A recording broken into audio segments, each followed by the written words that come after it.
This is a production of SDPB.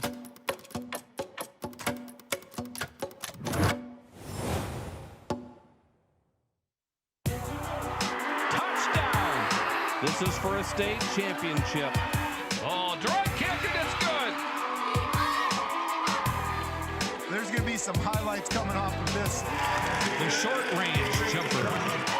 Edging out in lane 4, the top seed. This South Dakota High School State Championship event is conducted under the direction of the South Dakota High School Activities Association. Good morning and welcome inside First Bank & Trust Arena on the campus of South Dakota State University. It's the 2026 SDHS AA Class B State Girls Basketball Tournament. I'm Brad DeBeer alongside Lisa Bahi courtside here at First Bank & Trust Arena as we get ready for day 2. And I'll tell you what was yesterday of the 4 games, 9-point differential was the biggest difference in victory and loss yesterday. Lisa, if we have that again today, we're pretty blessed to sit where we are for sure. Oh yeah, just some really good basketball games yesterday. I think the hardest thing is for some teams it didn't turn out the way quite how they wanted. But just some really good basketball. I think we've talked about over and over this SODAC 16 has really helped make quality basketball games at the state tournament.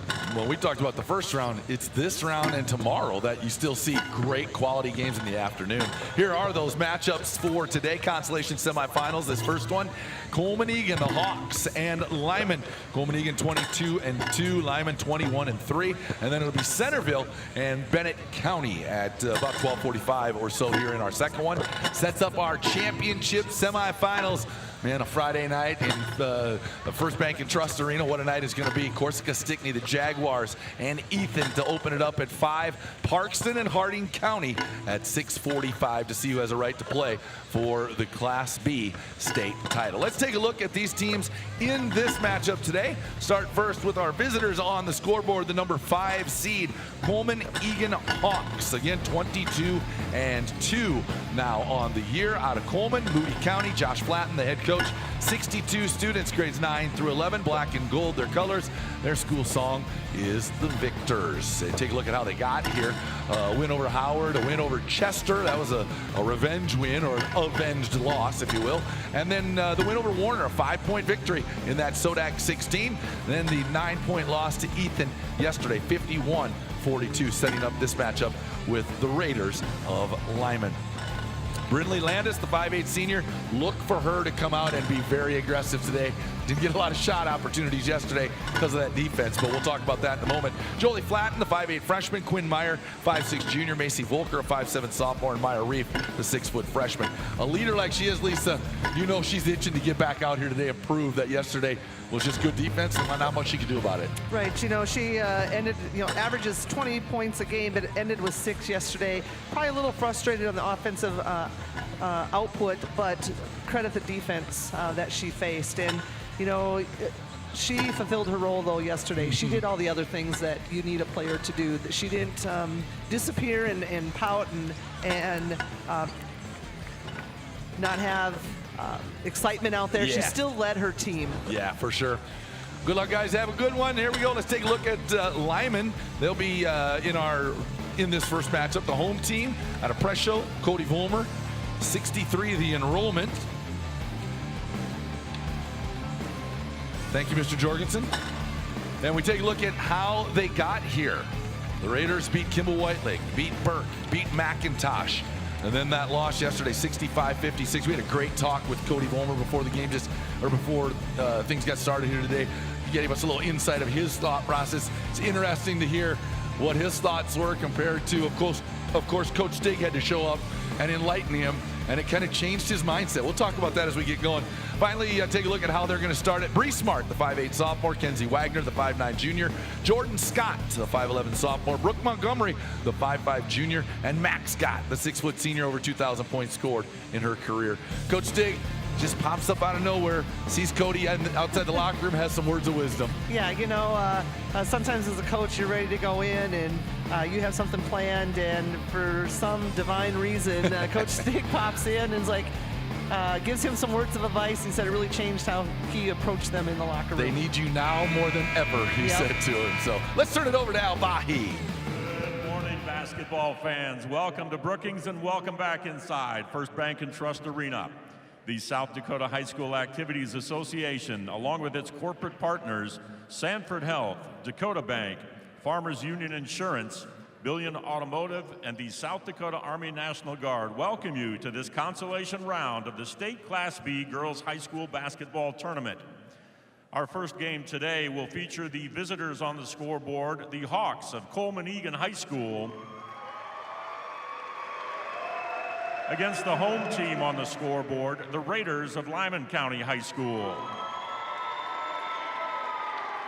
This tournament is being conducted under the guidance and regulation of the South Dakota High School Activities Association for the enjoyment and benefit of our high school students. Good sportsmanship is essential for the success of these programs, so please enjoy the games and support these athletes in a positive and sportsmanlike manner. Basketball fans, at this time, will you please stand and help us honor America with our national anthem?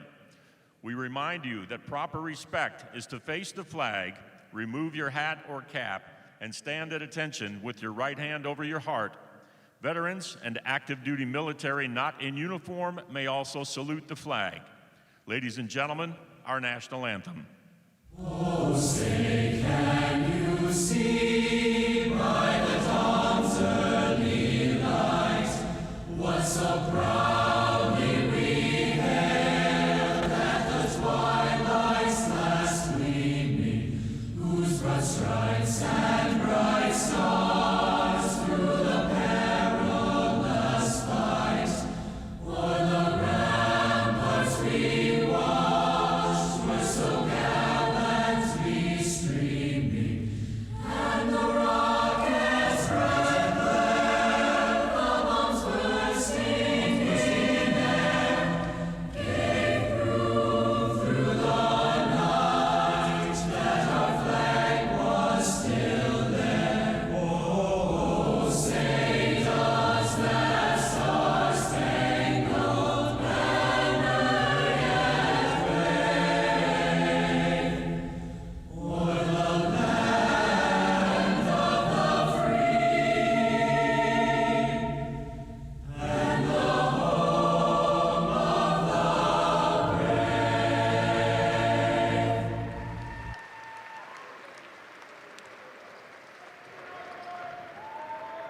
First order of business today, let's meet our junior officials. The junior officials are sponsored by 605 Custom Design, Zip Trip C-Stores, Cubby Sports Barn Grill, and Swiftel Communications.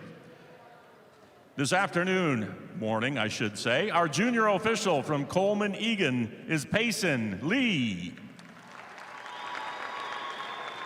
And our junior official from Lyman is Court Lillebo.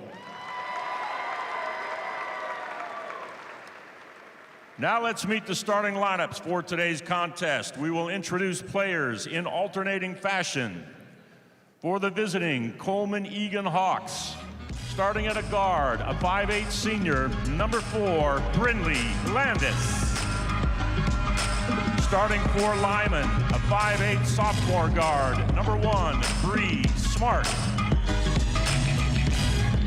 Starting for the Hawks, a 5'8" freshman guard, number 5, Jolie Flatten. Starting for Lyman, a 5'9" junior forward, number 2, Kenzie Wagner. For Coleman Egan, a 5'6" junior guard, number 14, Quinn Meyer. For Lyman, a 5'5" junior guard, number 11, Brooke Montgomery.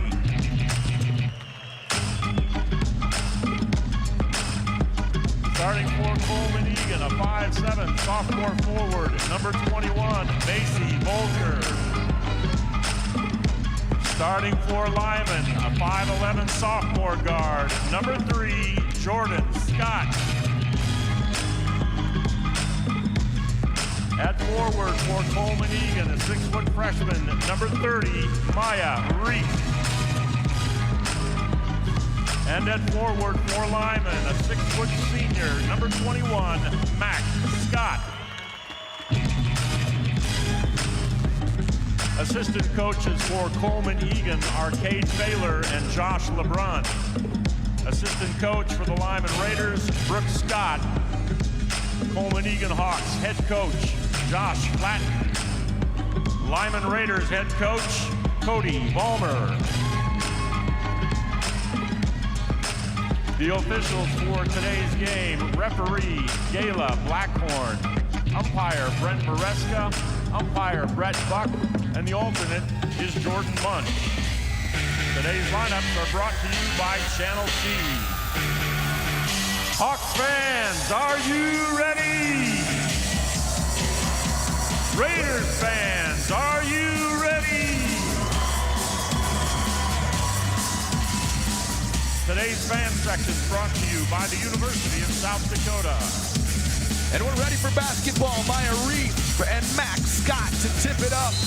Gayla Blackhorn will toss it up, and we're ready to play in our first consolation semifinal. Through the hands of Scott, right to Max Scott. Jordan lost the handle. Straight up man-to-man for Coleman Egan. They're going to run Jolie Flatten all over the place on Jordan Scott today. And I was talking to Cade Baylor before the game, the assistant coach of Coleman Egan. He said, we're going to take our chances. We think Maya can kind of take Max Scott out of it a little bit inside. She definitely has the size and length to do that, so we'll see how that goes. Right, that's a nice matchup inside, those two posts going at each other. Obviously, you got a senior going against a freshman, but the freshman that doesn't play like a freshman. You talked about Brinley Landis earlier and how she was taken out of the game on that box and one or that diamond and one yesterday. Three-pointer on the way in and out, no good for Meyer. Rebound, is that Volker in there, save it. I'll come back to that thought in a second. Volker for three, too strong. Chased, saved, off a lot of bodies. Not sure where they're gonna go. They say Lyman basketball. Landis, though, Cade Baylor said, you know, she just didn't get a lot of looks. They feel like Lyman doesn't have the player to take her out of it today, so they think they're going to get a lot of touches with her as they go throughout this game. Right, and I think also you talk about her getting taken out of the game. Max Scott really got taken out in the post, so looking, I think for her, both those seniors looking to find their place today. There's the first one. She just takes it off the dribble, and that's where Maya Reef might have trouble guarding Max Scott. Right. And again, just also a senior who has a repertoire of moves versus sometimes your freshman has maybe one or two go-to moves. Tipped, gathered in, flattened, floater. She hit that shot 3 or 4 times yesterday. There's going to be a hold from behind. Bryn Landis knocked down, pops right back up. Foul is called on number 1. Bree Smart, that'll be her first personal. Meyer will lob it in. Reef to Landis at the elbow. Good cut.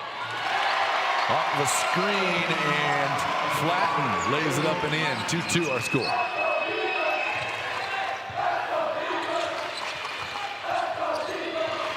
Smart out top, one-on-one against Quinn Meyer. Step through, good move off the glass. No, missed it, too strong. It's gonna be last touch by Coleman Egan. Lyman basketball under their own hoop. Max Scott will trigger the inbound. We saw this yesterday. They used their post player to lob it in, use that size to throw over top. Ooh, caught one in the chops there. She went across. You know, it's an interesting having your post player take it out, but it does give them the opportunity. They bring her in off some screens, trying to get a curl there on that, but Coleman Egan really defending it pretty well. I like how they do that too, just because of the other players they have. When you got Jordan Scott, she's gonna pull people away. Now you can get some one-on-ones, so that's an interesting way to set up your out-of-bounds play. Don't kid yourself. As a coach doing these games, I'm still taking notes. Oh, yeah. I got a notebook over here, stealing stuff from these guys as much as possible. I only have 8th graders, but we still can use it. You got that right.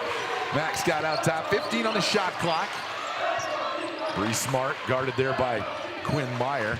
A lot of contact. They're going to play on, and then Smart steps up under and in. Way to keep her composure and not, pull that back foot and end up with a travel. Instead, ends up with a basket. Landis, quick shot, left side, missed everything. Max Scott will bring it up, and you hear Coach Fulmer again. I asked him about that. He said, yeah. He said, she's got to have it in her hands today. So he just yelled at her, keep it.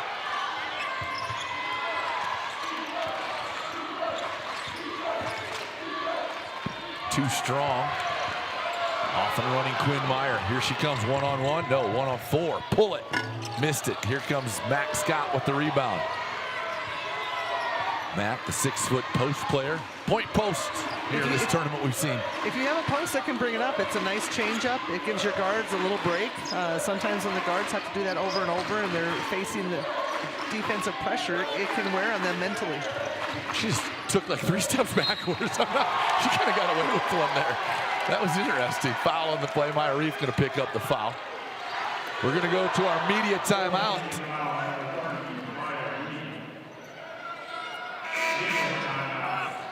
.456 to play in our opening quarter. We will take a break. We're back with more. 4-2 our score. Back at 60 on SDPB Sports. As much as you have accomplished, there are times you'd rather not go it alone. While you determine what direction you go, we're here to help along the way. So go. Go with community. Go with neighbors. Go with understanding. Go with support.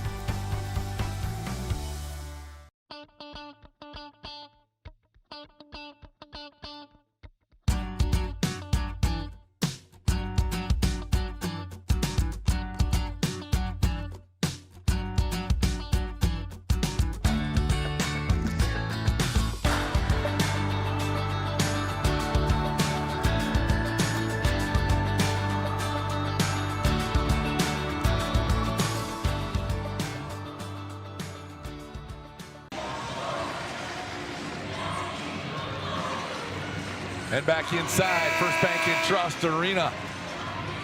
We'll administer free throws right out of this break.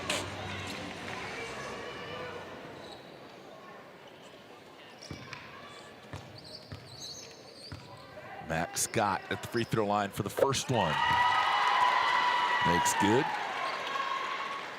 Max Scott already more touches in this, first 3 minutes and 4 seconds than she did for about a whole half yesterday. So. Yeah, both her and Landis probably breathing a little bit better today, and expect to see them to have a lot more touches. 6-2, Lyman leading Coleman Egan.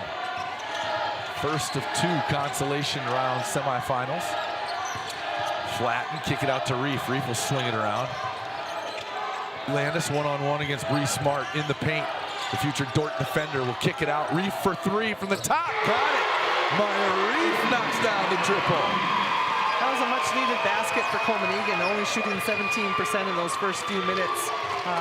Look to find them to try to find ways to get the ball in the hoop. Ball touched by Meyer and taken out of there by Montgomery. Brooke down the lane, up off the glass with the left hand and good. Brooke Montgomery with her first basket. 8-5 our score. Just over 4 minutes to play here in the opening quarter. Landis for 3, quick release, got it. Back-to-back threes, Coleman Egan. And if they start to get hot from the three-point line, they are going to make things really tough on Lyman.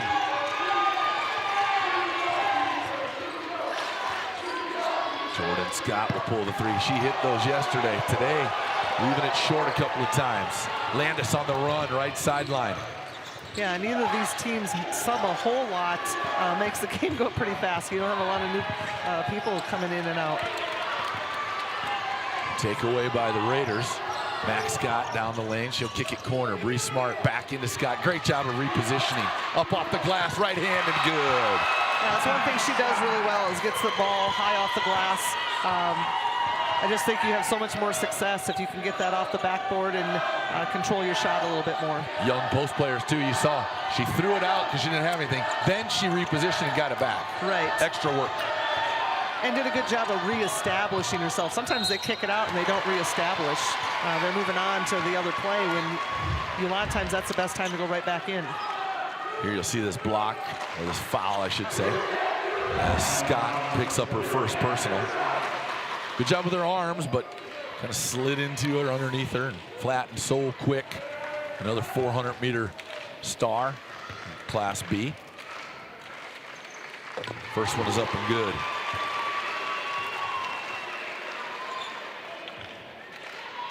Flatten, just a 5'8" freshman. Landis, the only senior on this Coleman Egan team. Flatten's got 4. We're tied at 10 apiece. Yeah, we only have 2 seniors on the floor in this game, with Max Scott being the only senior for Lyman. Travel. Got her that time. She's going to kick it out, just a little extra slide step in there.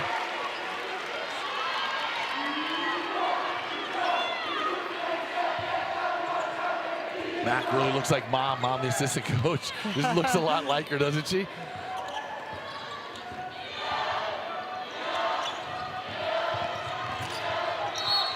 Oh, gonna call a hold on Jordan Scott. That'll be Jordan's first personal. Talk about looking like Mom. Brooke Montgomery, being her maiden name, excelled in track in the 100 and 200. Yeah.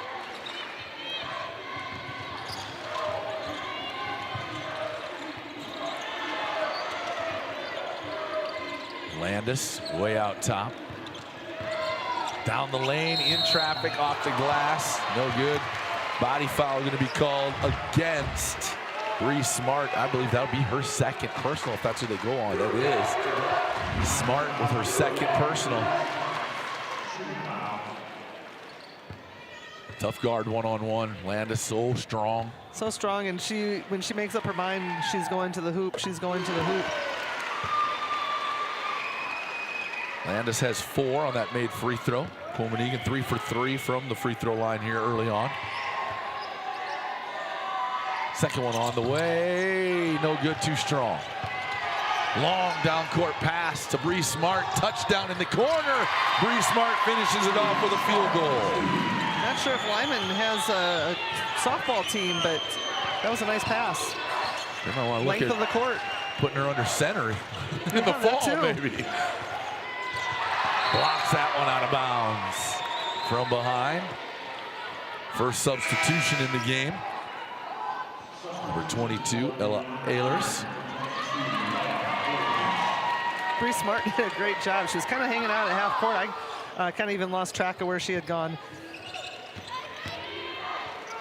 And just kind of kept sneaking back. A little bit by a little bit. Good recognition by Jordan Scott to find her on that long pass, too. Sometimes they don't look down court fast enough. Wagner will pick up her first personal. Well, I have a feeling they've maybe done that a few times. Yeah. Landis back to the free throw line, 1 of 2 at the stripe. She's got 4 points. It's a 12-11 game right now with Lyman. Coleman Egan says it's not going to happen again. We're going to stick someone back at the free throw line on the other end and make sure we keep you in front of us, or not let you get behind us.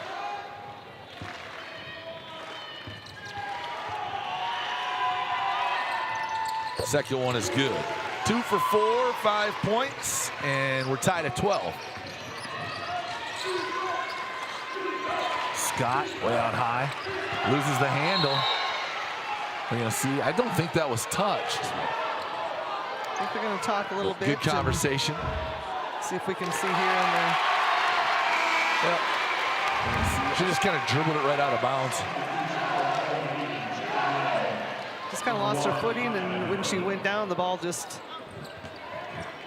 went out of bounds. I don't think it went off anybody. No, great job by the officials. They'll get together, make sure that the side official and the point underneath is as we know, on the same page. As we know, sometimes a different angle gives you a little different look. We saw that yesterday.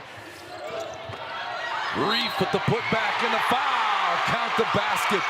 Maya Reef has 5, and she gives her team their first lead at 14-12. Foul called on number 11, Brooke Montgomery. Brooke will pick up her first personal. So we got, what, 6 fouls already called on Lyman in this first quarter. We were teasing Brett Buck out in the hallway earlier. I asked him if he had to ice his arm. He was a part of that contest last night where there was a lot of fouls called. There's another one underneath.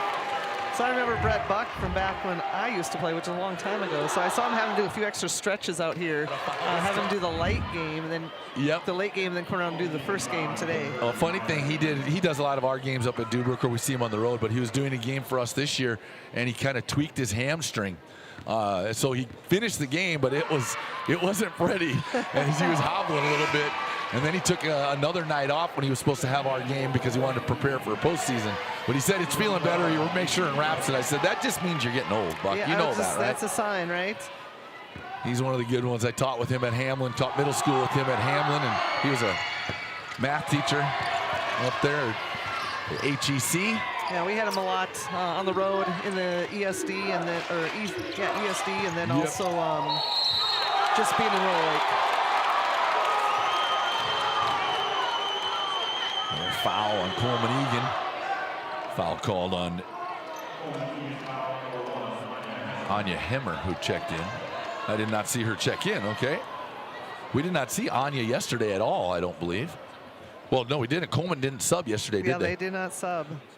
Something they'll maybe look at doing. They also have in the ball game number 12, maybe Gross. Scott misses that free throw.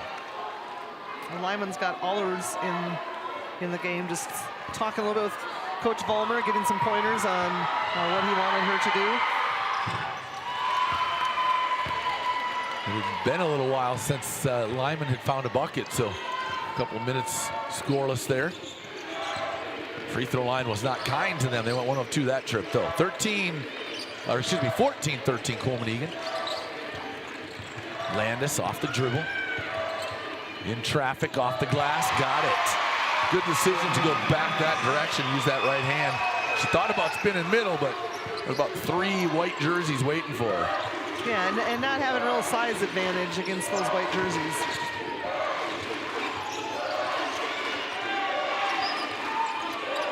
On the baseline, spin move, Scott against Flatten, left it short.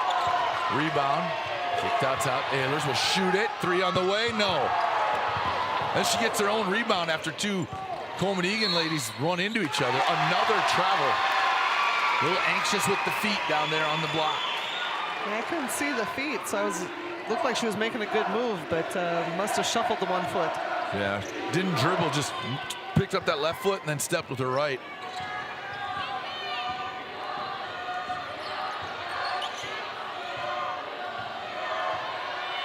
Screen up top.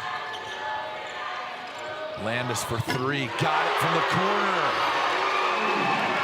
Just a versatile player, you know, we just saw her drive the lane a couple times, get some baskets inside, and then she pops out to the 3-point line, and Flatten's able to find her. Turnover at the buzzer, 19-13, Coleman Egan with the flourish to finish that first 8 minutes. We'll take a break. We're back with quarter number 2 on SDPB Sports. Bank West is rooted in South Dakota. Committed to local success. Just like you. We're all connected. In South Dakota. For South Dakota. Convenient, connected, committed. Bank West.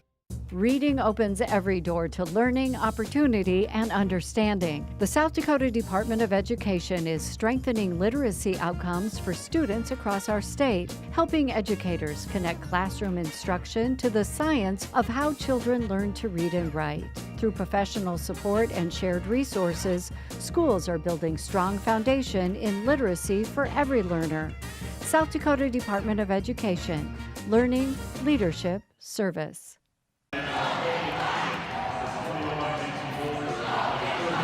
And a mad dash for Coleman Egan the last 4 minutes of that quarter to take a 19-13 lead here in our opening game of the Constellation semifinal round at First Bank and Trust Arena. I'm Brad DeBeer alongside Lisa Bahi, and at least Coleman Egan doing what they wanted to do to come out and start this game. Yeah, you know, and they finished that quarter really strong, finishing 3 of 3 and actually 5 of 7 in the last 7 shots.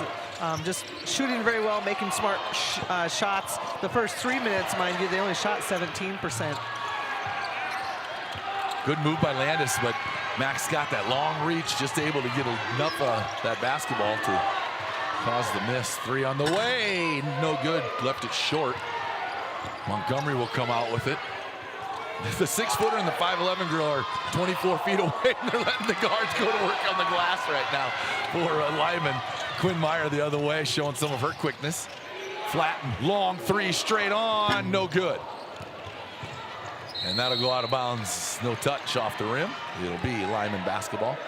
Ehlers will come back in. Ella will check in for. Somebody went down. Is that Quinn Meyer? Oh, we're going to have a injury timeout, so we're going to keep it here. Lyman will come back and huddle up with Coach Vollmer. Coach Fahler hustling out there to check on. I believe that's Quinn Meyer, isn't it? That's down. I can't see. Yeah, Quinn I is think down. So. Yeah, it's just that mad dash to the corner over there. Not sure if she got bumped. What happened in the little scrum? There was a 3 or 4 players over there chasing the basketball. Yeah, I don't know if she rolled over the knee or the ankle, but I think she's just trying to catch her breath back after that. I think I maybe just got the wind knocked out of her. Her track Hopefully. coach that is her track coach sitting there in the white shirt with the camera. And Quinn is a 5'6" high jumper, runs on some of their sprint teams. So she's hoping she just got the wind knocked yeah, out of her. long and triple jumper. So she's thinking, we start on Monday. Back up on her feet. That's good to see. A little limp. She is wearing a sleeve on that right knee, though. So obviously maybe a little injury prior to. Maybe nursing an injury and kind of tweaked it a little bit. Hopefully she'll be back on the court. Yeah, it looks like they're going to take her right back toward the training room area, though, right away and take a look at it. So hopefully she'll be able to pop back. Cade Fahler, his first year at Coleman Egan, by the way, one of the good young guys out there. He started at Dubrook, actually. We've had him at Dubrook for about 5 or 6 years. Came to us from Tri-Valley as an SDSU student, but these young guys that are coming out, getting in coaching, man, there's some good young coaches out there right now, and he's another one that looks like he's done a Coleman good Egan, job. the senior, taking the Hemmer coming in to fill in for Meyer. That's a true leader. Taking her aside and giving her a little pep talk here. You got this. That's what Brindley Landis does for this team. Up off the glass, up and in for Kenzie Wagner. Great cut. Yeah, Wagner's been a little quiet, so it's good to see her get in the scoring column. 19-15, Coleman Eagle will hand to Landis. Landis to the lane, missed it with the left hand. Now she landed funny on that left leg, that left hamstring. She kind of went right to that hamstring with her hand.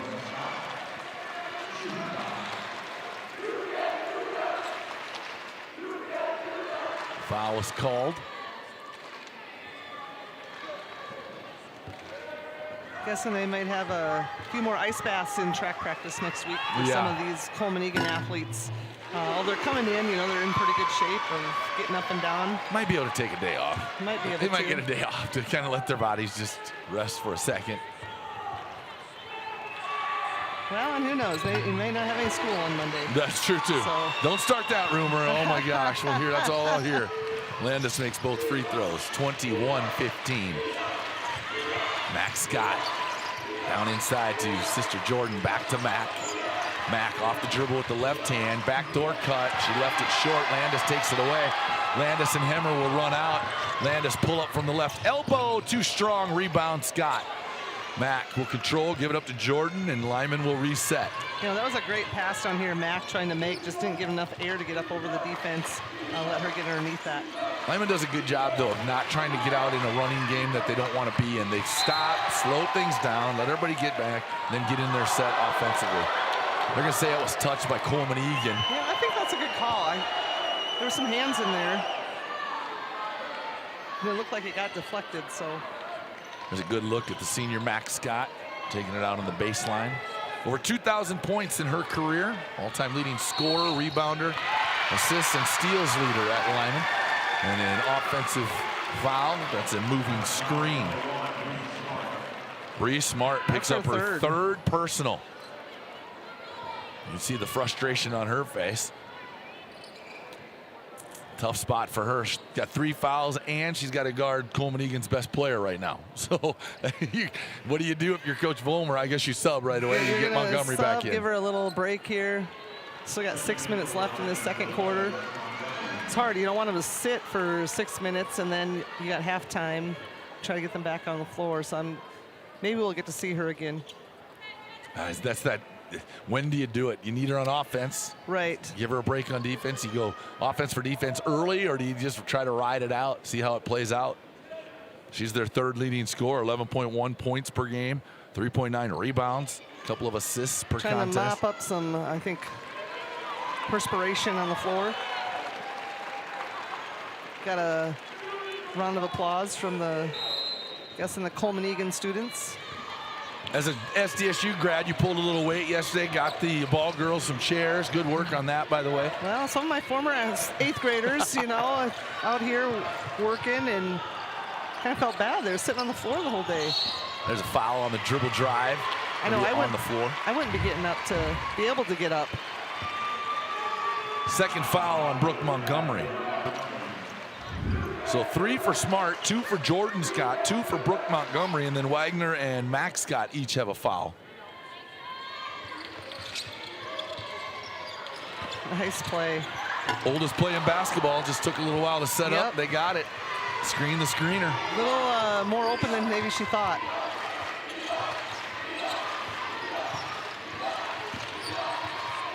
Max Scott off the drive, down the lane, body, and a foul. Maya Reef picks up number 2 for sure. Is it going to be a Reef, or is it going to be on the early reach-in by No, we'll Bolter? see. Reef might have 3 if that's on her. Yep. They do call it on Maya Reef. That'll be her 3rd personal. Now that could change the game immensely.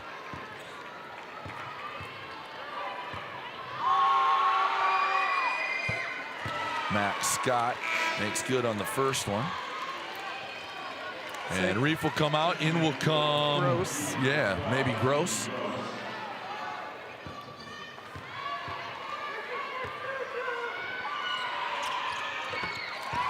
Mac makes them both. Gross, a 5'7" sophomore.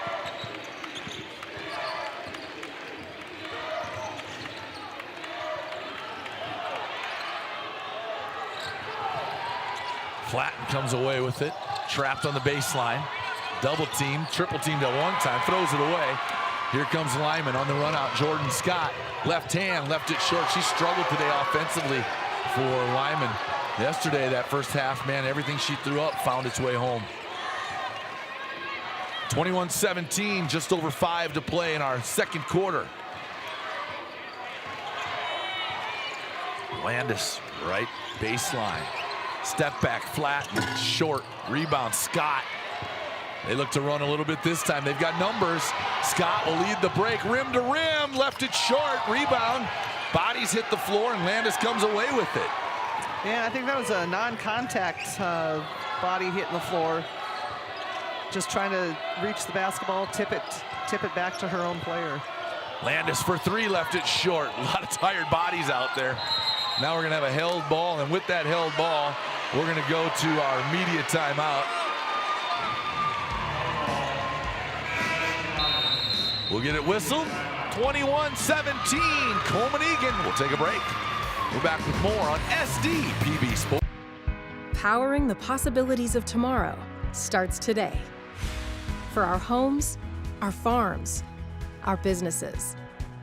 That's why our Touchstone Energy Cooperative continually plans for the future by utilizing and sourcing safe, reliable power for the next generation. So we can power possibilities long into the future.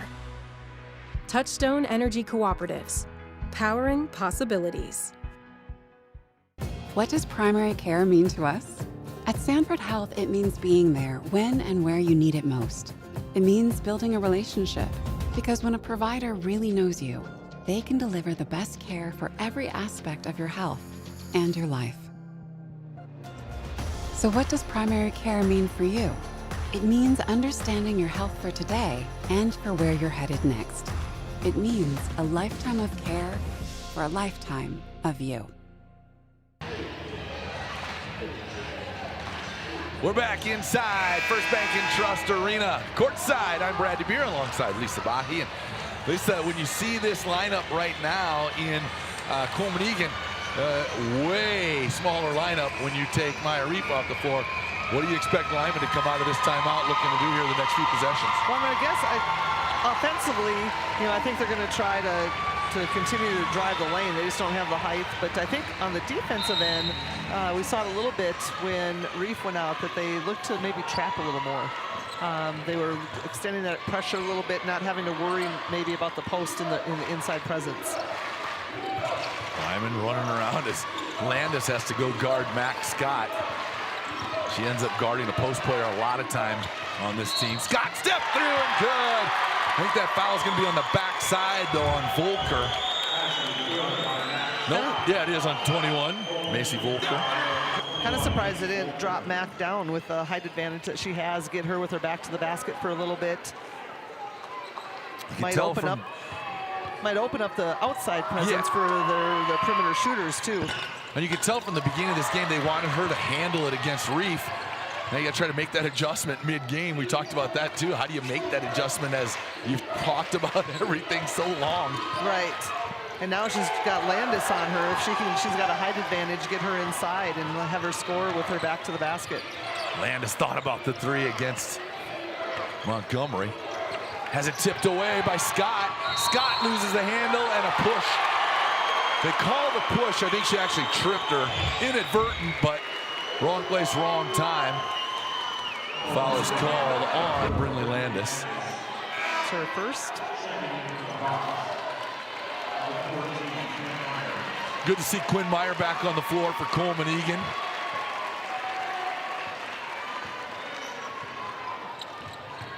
Still a little gimpy though. Yeah, a little bit, and gonna try it. You gotta put her back out, see what she can do, I suppose. We saw her run out a few times too, Lisa, and now that could change things for Coleman Egan. She's trying. She's trying, just doesn't. Ends up on the floor again, but give her credit for getting down the court. We're gonna see that arm swat down on it. Brooke Montgomery with her third personal. So Bree Smart and Brooke Montgomery, two of the three guards for Lyman in foul trouble here in the first half with 3:27 to play. 2 shots.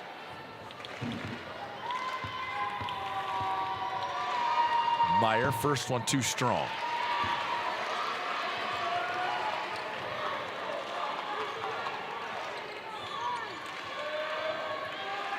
Meyer, Landis, Volker, along with Gross and Flatten for Coleman Egan. Meyer makes good on the second. Scott, Montgomery, Wagner, and Ehlers for Lyman. Ehlers right wing. Montgomery will drive against Quinn Meyer. Good recognition, knowing that Meyer is not moving side to side real well. That was a great job of attacking the basket and recognizing he did have a real good angle. No way could you use the backboard, just laid it up over the rim. Brooke Montgomery to the free throw line to try to convert on this three-point play opportunity. Shot is up and no, a little strong on the left side. Battle for the rebound. But finally, Landis comes out of there with it smiling. One of those stick a fork in it and get going with it. Coleman Egan really spreading the court without a true post on the court. Ooh! We'll say foul from the backside on Jordan Scott. Now she has 3 fouls. So you got her and Montgomery on the floor, both having 3 fouls, and Smart on the bench with 3. Flatten back to the free throw line. 2 for 2 from the stripe tonight. Both of those back in the first quarter. That one is good. Coach Vollmer having to kind of figure out, you got 3 minutes left here in the first half. You got 3 players with 3 fouls. To see how you approach defensively a little bit, because Coleman Egan's really spreading the floor trying to attack you. And you got to make sure you get good offensive possessions to get scores, because if it gets away from you with foul trouble, it's going to be hard to come back. Right. Missed everything. Right at the camera, right in the living room there. Or if you're sitting in your garage watching in your man cave. Was that on Scott? It was. And that is Jordan picks up her 4th personal in this first half with 2:42 to play. The sophomore frustrated, had such a great start yesterday, scoreless here today.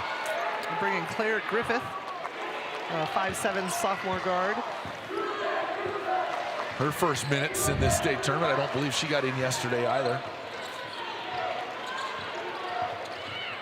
Yeah, these two teams did not sub a lot yesterday.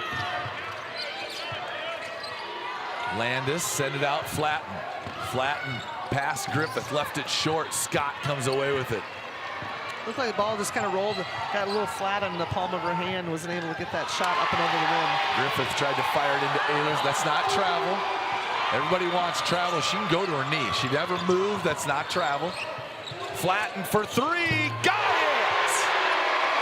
Jolie Flatten. 5 in the quarter, 9 in the game. And a timeout, Lyman. The Raiders want to talk it over. Foul trouble has hindered the Raiders' efforts here in this first half with 1:58 to play, trailing by 6.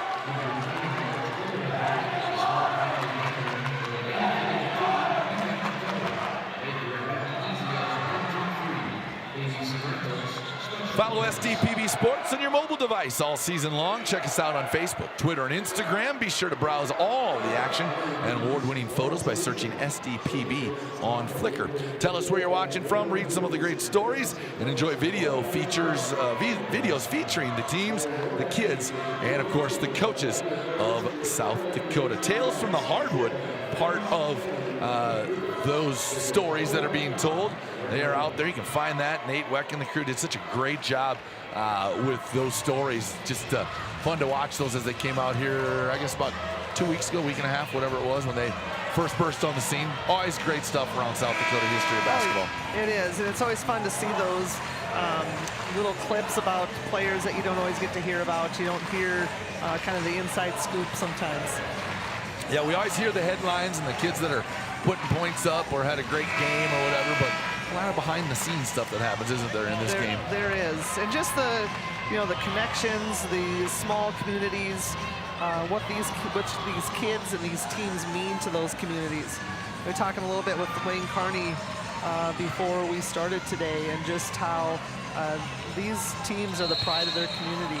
And we talked about having to come back today. This is a tough session. You lost your dream of making that championship game. Might have been shattered, but how community is still really proud of what they've accomplished. For sure. You get an opportunity to come out. Be blessed that you get to be out here, right? We don't all, not everybody gets to do it. So Landis will leave it for Gross. Gross will hand off Flatten. Switching screens up top on the handoff. 3 on the way in and out, no good for Hemmer. Scott will rebound. Mack will push it up across the court. Across the half-court line, rather. Ehlers swinging around Griffith. Griffith now finds Montgomery. Back to Ehlers. Gets a screen from Scott. Down the lane, off the glass. Too strong for Ehlers. Landis will run. Hesitation dribble, swatted out of bounds. Just about landed on Landis out of bounds, but again, here it comes right at you. Yeah, again, Lyman fans aren't going to be happy if the whistle blows on their player on that one, and Coleman Egan's not happy that there wasn't a foul. 30-second timeout as Coach Vollmer wants to talk things over. It's a big spot here with 1:04 to play. You got one of your stars on the bench in foul trouble. A couple other real good role players in foul trouble on the team. You got to get a bucket right here on this possession, I think. Yeah, you still got a minute to play. You need to maybe get a basket, or at least maybe get to the free throw line to try to get some momentum going into the halftime. Really gonna have to, you got two players with 3 and 1 with 4 going into the half here. Got some of those kids coming off the bench, so it's their time to kind of step up and fulfill their role. Well, sometimes in those spots, I mean, these players, like, let's talk Claire Griffith. She's probably been a big practice player for them in preparation for this. Now she gets her time. It isn't always about coming out there and putting up 15 to give your team a boost. It's about doing the right things. Don't make mistakes. Get the ball where it's supposed to be, that kind of stuff. Play solid defense. Do the things that you can do. The bonus is if you can make a basket here and there. Great read, the takeaway. Montgomery, good read. Good basket. It's a big basket for Lyman. Flat and swing at corner. A little bit more of a zone look. That's Harper Mosel going inside to Landis. Mosel checked in. Landis loses the handle, has it tipped away. Montgomery on the run out, 1-on-2, layup too strong. Landis with the rebound, taken away by Griffith. And Griffith, you just talked about coming in, fulfilling your role, and just was able to rip that out of there. Max Scott guarded by Landis. He'll reset things, one-on-one, goes past Landis. Drive up and good. Volker tried to draw the foul, but Scott just slid right by her. Max Scott having a game right now. 14 for Mac. You know, we talk about her getting inside and being able to do some things, having the height advantage. Landis for three, left it short. We're tied at halftime. A 6-0 run over the last 3 minutes or so, and Lyman has tied it up. Lisa, what a great run by the Raiders. Yeah, it was, and you talk about you know, you got to give her some credit for coming in. Claire Griffith ripping that out, gives them the chance to get a second attempt. They score that, tie it up, instead of Coleman Egan coming down and trying to score and take some momentum. Everybody doing their job right now for both sides. 27-27. Take a break. Back with more. You're watching the 2026 Girls Class B State Basketball Tournament from First Bank and Trust Arena on SDPB Sports. We aren't meant to be still. And while you determine the direction you'll go, we're just here to help you along the way. So go. Go with experience. Go with teamwork. Go with neighbors. Go with integrity.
You hear about work-life balance like it's a big equation you have to find the answer to. But I think it's much simpler than that. So simple it was right in front of us.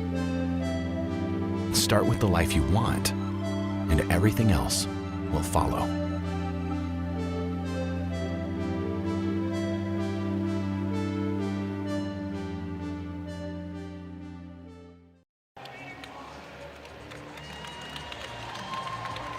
Welcome back inside First Bank and Trust Arena. It is halftime of our first consolation semifinal, 27-27. Take a look at some highlights of that first half, and then we'll talk a little bit about the stats. There you see some contact early. Bree Smart getting a bucket before she got in foul trouble. Maya Reef knocks down a three. Long distance dialed in there by Landis. The long pass from Scott to Smart. She laid it up and in. Landis found it again from the corner.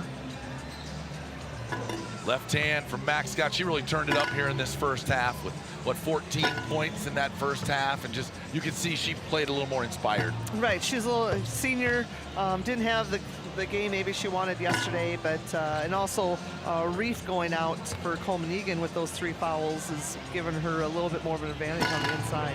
Talk a little bit about some of those first half stats. You got some of that stuff highlighted. Yeah, you know, you look at one of the big things that second quarter for Lyman, outscored them 14-8, but 22 points in the paint out of their. I was going to look at the scoreboard, but 27 points. You know, rebounding, it's a 25. Lyman's got 25 to Coleman Egan 16, and just being able to get a few more of those. Shooting percentages, both teams shooting, fair. You got Coleman Egan at 28%, while Lyman is at about 38%. 27-27 at the half here. And again, Lyman out of that halftime fast. They go in, a couple quick comments, and they're right back out warming up.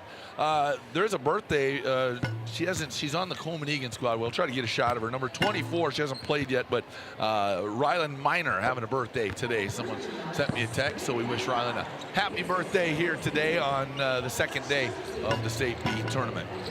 We'll take another break, come back, and get you set up and ready for our second half here at First Bank and Trust Arena.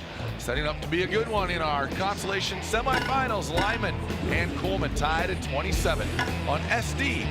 South Dakota, a state shaped by its people. It's more than a place, it's opportunity waiting to be realized. At South Dakota State University, opportunity is turned into progress.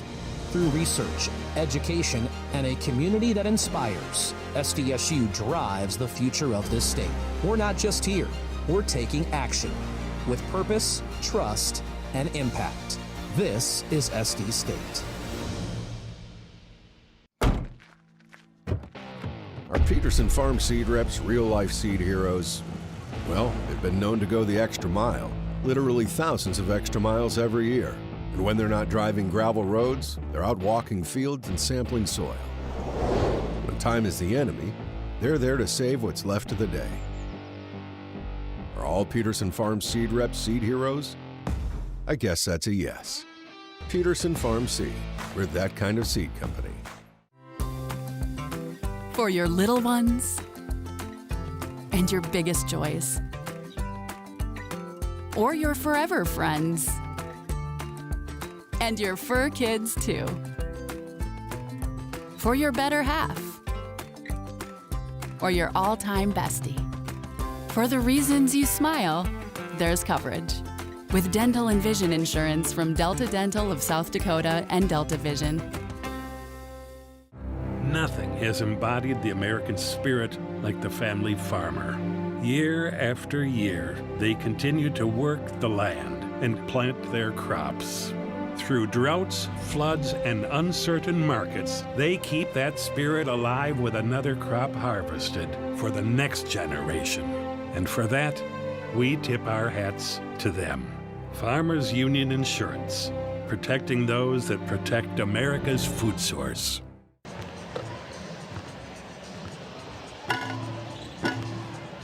And we're back with Class B Girls State Basketball Tournament action here at halftime at First Bank and Trust Arena. And Lisa, talk a little bit about what you expect here, maybe this second half with these two teams. We thought about what's Lyman need to do. They kind of did it. Got a couple runs. Now what are we doing? We're all tied up. You go back to what you started with? Yeah, I think Lyman's in the back of their mind got to think a little bit about their foul troubles. You can't have someone come out and pick an early one up here in the start of the second half, and I think Coleman Egan knows that. Maybe we'll look to take advantage of that, look to attack a little bit more. Be Lyman if Reef on the other side is in foul trouble, if they continue to attack, when they with Reef out of the game, Lyman was able to go inside to Max Scott a little bit more. We'll see if they put her inside and if Reef is guarding Max Scott and look to go to her to try to draw that fourth foul. Well, we saw early in the game what Lyman did with Max Scott against Reef, brought her out and tried to take her off the dribble. Now, that partially got her in foul trouble. Part of it was a couple other things where she was helping other players. But, yeah, you talked about Lyman, though. The big one is Jordan Scott with 4 fouls. Again, you can survive 3 sometimes. 4, it just changes the way you have to play the entire 16 minutes. Right, especially, she likes to penetrate, get to the basket. You got to be careful not to pick up an offensive foul of someone stuck getting in the way. And then defensively, it does change how you play defensively. You can't be quite as aggressive, and I think they're used to playing an aggressive style defense. 1:25 left here in the halftime. Coleman Egan did this yesterday, so they come on about the last minute and a half. Don't shoot, just get ready to go, get themselves ready. Lyman came out early, got a lot of extra shots up, so we will see how that plays out for both these teams. And you saw Coach Vollmer talking with the Scots a little bit about what they needed to do too. There you see the fake jumper by our birthday girl, Ryland Miner, just going through the mental game, just in case. Warming up. Yeah, just in case. So anyway, happy birthday to Ryland. We've got an old dog official out here too, an ex. I don't even know, is Gary still doing basketball this year? I think he did some games. He's not doing near as many, but he's been a volleyball staple for years and just an official for years. Gary Duffy having a birthday today. I don't know, he's hiding somewhere, so we'll try to find him and get him on camera too. But happy birthday to Gary Duffy today, spending his weekend here in the gym, part of the event staff, if you will, which as we talk about that, we should throw a big shout out. Jeff Dvorak at Brookings High School, the activities director, and then Todd Jorgensen, and all of the people that are helping them. But those two specifically, man, what an undertaking, and they've done it well. I know Todd's a retired teacher, but he is our equipment manager at Brookings High School, and there's a good shot at Jeff and some of the crew that comes in, the Brookings crew that works a lot of our home games, but the hours that they put in that people don't know ahead of things. Monday, Tuesday, Wednesday, coming up here, getting things set up, getting things ready. I was talking to Mr. Jorgensen on, yesterday, and I said, man, long day for you. He said, yeah, yesterday was the short day. He was talking about Wednesday. Yesterday was a short day. It was only about 12 or 13 hours that we were up here. He said, and yes, that was the short day that we've been up here the last 3 days. Yeah, so. He's in charge of a lot of different things here. It's awesome. He does a great job of it. So he's the team host, and he must be the table host because he's been bringing us waters all weekend. That, and I think he's in charge of hosting the officials too. Oh my gosh, he does have a lot of hats to wear. He does. Last touch by Coleman. Lyman basketball on the missed three to open the half from Jolie Flatten. Coleman Egan will come out man to man. Both teams started the way they started the game. There's the drive quickly right at Flatten. And Jordan Scott will go to the free throw line to open up the second half. Jolie Flatten will pick up her first personal.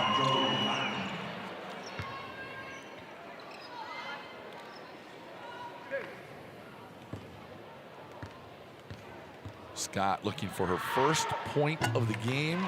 Can't get it to go. Rims in and out. Looks over at coach, looks over at mom. Mom on the bench coaching, so that's why. In and out, no good. Frustration for Jordan. Yeah, the shooting game she had yesterday, just tale of two games for her. Coach Failer told us they were going to try to take her out of it today, and boy, they paid a lot of attention to her. Reef, spin move, no good. Rebound taken out of there. Brooke Montgomery, no numbers, but she'll throw it up to Scott. Scott on the drive, jumps out, a little bump from Brinley Landis. Landis picks up her second foul, and Scott will go back to the free throw line again. So maybe one of those adjustments from the Raiders was to get Jordan Scott going by pushing the basketball up and down the floor right now. Enjoying the little interchange between Max Scott and coach. You know, Max Scott probably even though she's a post player, one of the coaches on the floor. Her senior leadership, just her basketball IQ. She's right there on the top of the key now. She had just Directing made her way traffic, around, telling everybody where to be. Told everyone what they're doing, and it was almost like she heard you talking about her right on cue. Every team needs someone that'll do that. A lot of times it's your point guard. Yep. In this case, your senior leader that's on the team. Landis pump fake. Ooh, Scott landed directly on her back. But she's up and going again. Gonna run it off. That looked like it hurt. They don't feel those until maybe tomorrow. That'll hurt later. We got something on the floor. Band-Aid fall off maybe? I don't know. Yep, just a Band-Aid. We're good. As long as it wasn't a tooth. That, yes. Montgomery will hand off. Jordan Scott, she was backdoor cut. Tough shot. Bodies again on the floor. Last touch by Reef. That's a good no call. Both girls just going straight up. Might have been a little contact in the air, but both were going straight up on that. Well, I think Maya lost her balance as she kind of landed, and that caused the contact. Wasn't going to be a foul on her either. Right. But Scott will fling it out up top. Taken out of there by Wagner. Kenzie now against Landis. Bree Smart, we haven't seen her for a while.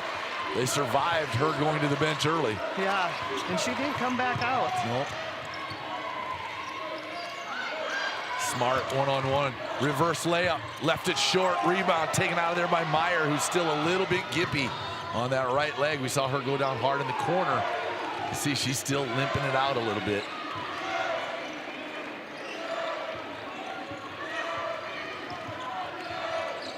Coleman Egan going back to that 4-hour, kind of a 3-out and high-low look with Landis and Reef inside against the 2-3 zone.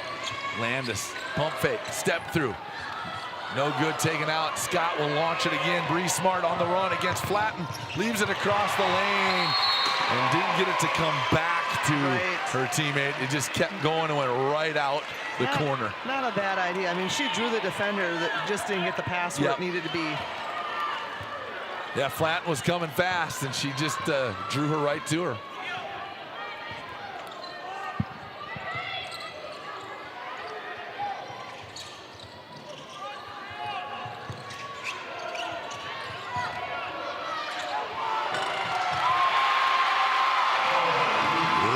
Gets one to go. She's got 7 in the game.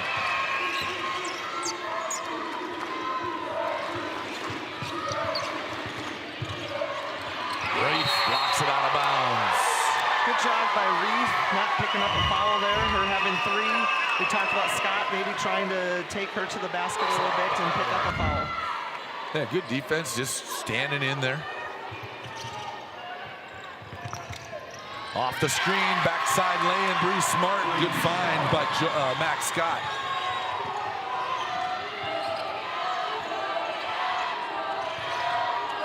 Landis at the high post, kick out, Meyer for 3. No, short off the front iron. Rebound by Volker. We'll give it up to Flatten. Flatten now to the left side, down the lane, off the glass, got it. Flatten's got 11. Under 5 to go here in the 3rd quarter.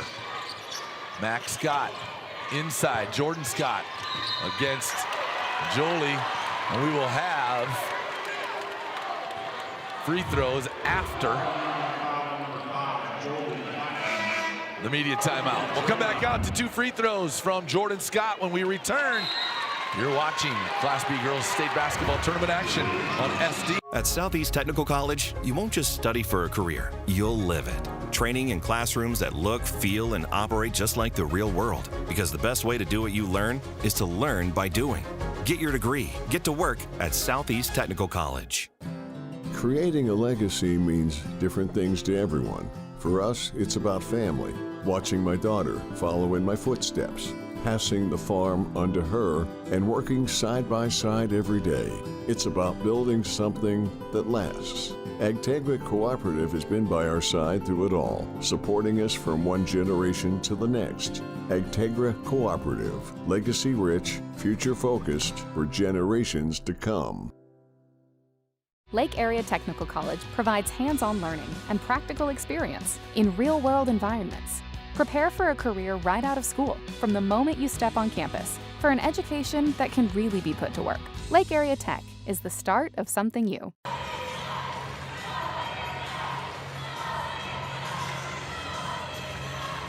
From First Bank and Trust Arena on SDPB Sports, thanks for having us on. Those of you watching locally, around the state, around the world anymore with SDPB.org. I'm Brad DeBeer alongside Lisa Bahi. First Bank and Trust Arena, the site of this year's State Girls Basketball Tournament for Class B. Beautiful venue, the renovations that have been done. For those that maybe hadn't been in here, what a great way to come in and see what SDSU has done to this building. Yeah, and just a great place to play. You know, there's not, I think you can look at any of the seats and there's really not a bad seat to watch basketball. No, I made it to a men's game, sat up in section 209 up there in one of the boxes. Friends of ours had the box that night, and what a great spot to watch the game. You see everything open up, and just a fun atmosphere when you're at a Jacks game. And I think it's made it really fun for the fans that are here. Landis pump fake the 3 on the baseline. Can he go one-on-one with Scott, knowing that Jordan's got 4 fouls. Push ahead, Montgomery inside. Nice pass. A little shuffle to get that one up and in for Kenzie Wagner. Shuffled those feet just before she caught it. And Smart giving their team a little bit, giving Lyman a little bit of a pep talk there on the court after sitting on the bench most of the second quarter. Landis for three from the right wing. 15. 35-34. Smart saves what could have been an errant pass.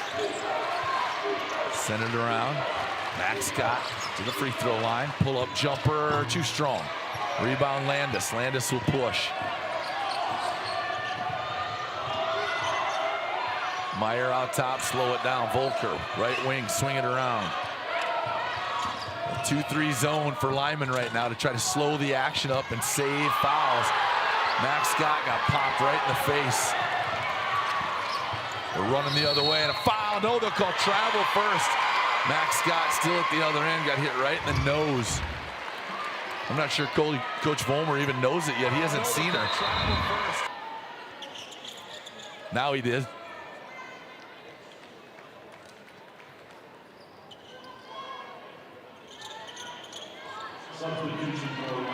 Yeah, right in the nose. One of those that tears you up. You can't see. You can't see, and the tears come. Might not have any blood, but it just gets all the nerves. Yeah, it's just whether, I mean, it hurts and you're not crying because of the pain. You cry because you can't help it. Your tear ducts just start to flow. 35-34. Flatten for three, short off the front iron.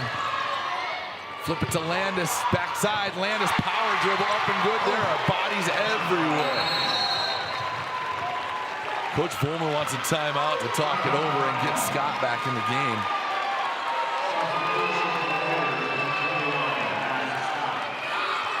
We'll take a quick break. We got to come back. They're telling us in the back. We'll take one. We're back with more. Save that thought on SDPB Sport. Is it the competition that keeps bringing you back?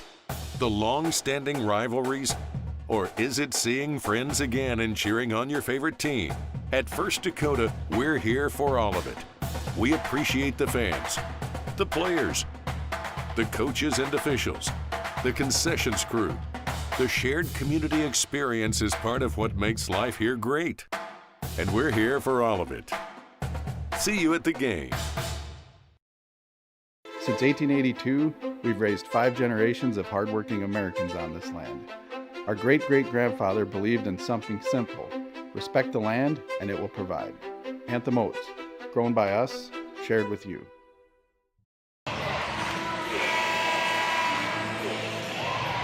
From First Bank and Trust Arena, back to your thought. We talked about it off air, that little pile up.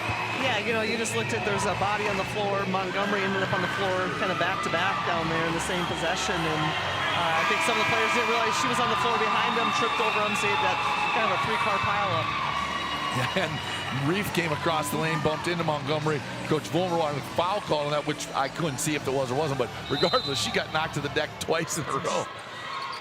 Good timeout, though, to try to just calm things down again as we're at 2:35 and counting in the third quarter. Well, and you talked about bringing Max Scott back in on that timeout also. Jordan off the glass, and Reef will pick up number 4. So Max Scott with the drive on the left side. This will be a big 2.5 minutes for Lyman with Reef coming out with that 4th foul. Mack with a free throw made, will be at her season average. Yeah, and that one is just off.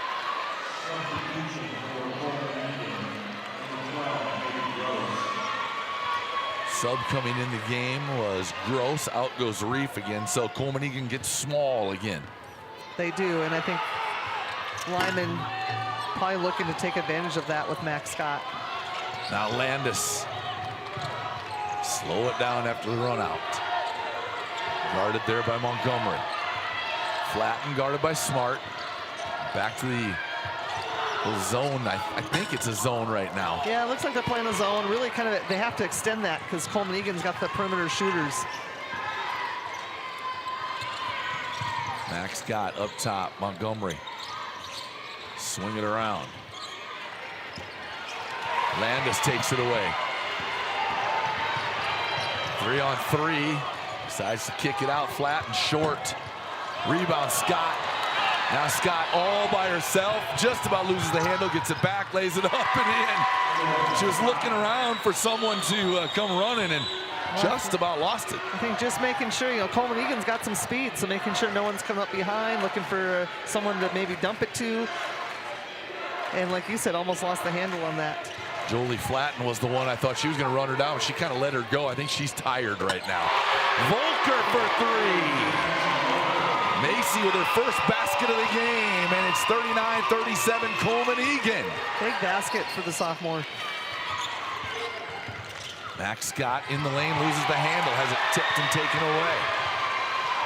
Landis will slow down and walk it up. 1 minute to play.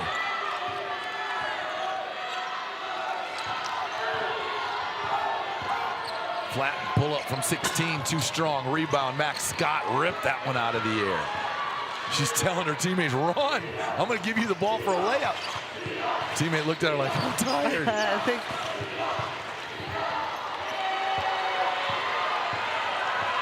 I'll go the other way as Scott tried to force one up on the left side. Ooh. That's a charge. Yeah.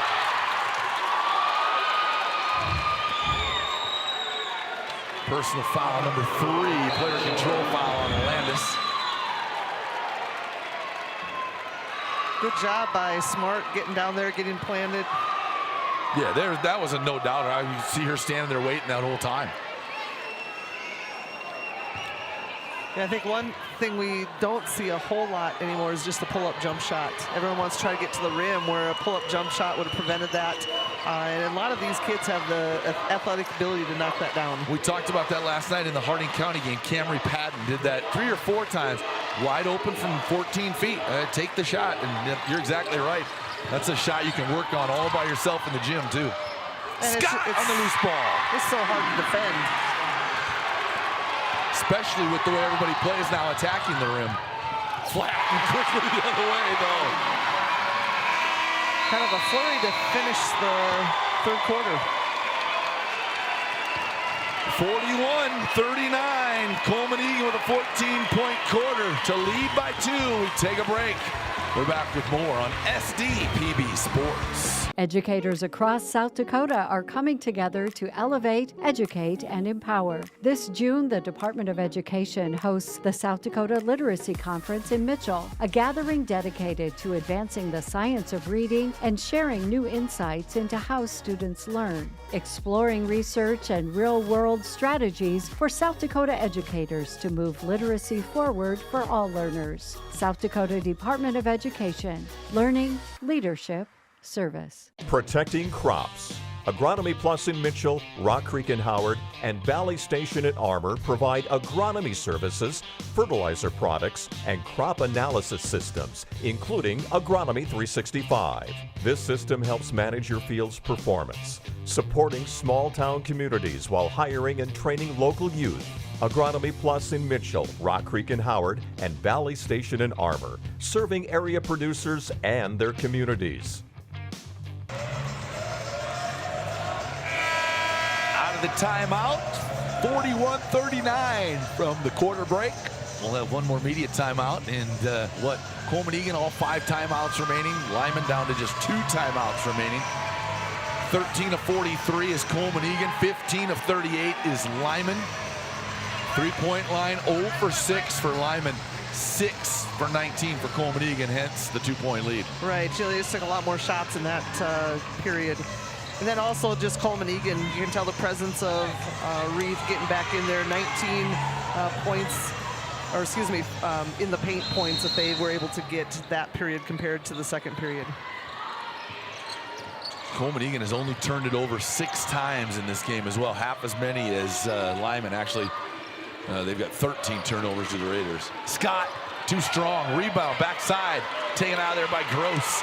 So give it up to Landis and the senior. We'll bring it across the timeline to Flatten and reposition at the high post against this 2-3 zone. Extending that 2-3, as you said, way out high on the wing. Meyer, hesitation in the paint, too strong. Rebound.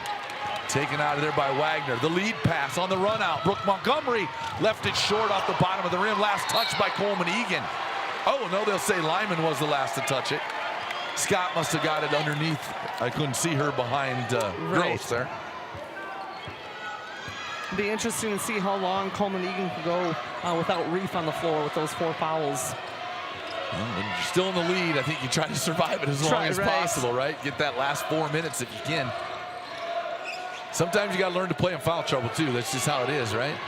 Well, and, you know, both these teams don't sub a whole lot, so some of them probably have played with foul trouble. Up and in, Brooke Montgomery. The lead pass from Jordan Scott.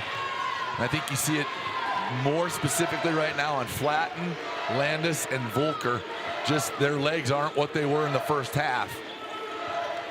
Quinn Meyer, of course, limping a little bit still. We don't know if it was an ankle or a knee, but there was something on that right leg. Yeah. Spin move in traffic. Landis step through, blocked. Out of bounds. Coleman Egan basketball.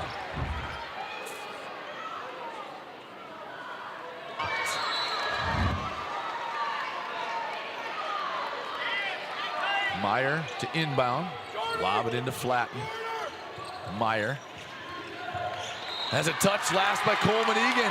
Scott got a hand on it, went off the foot of Meyer out of bounds. Tied at 41.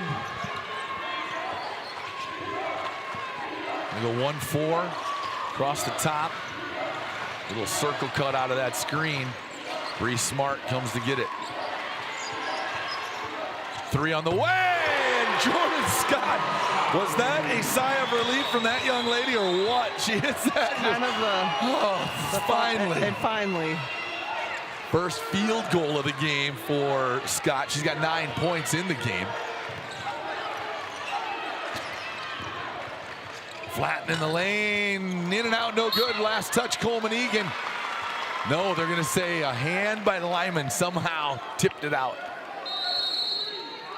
Coach Vollmer wants a 30. He's got 1 remaining after this.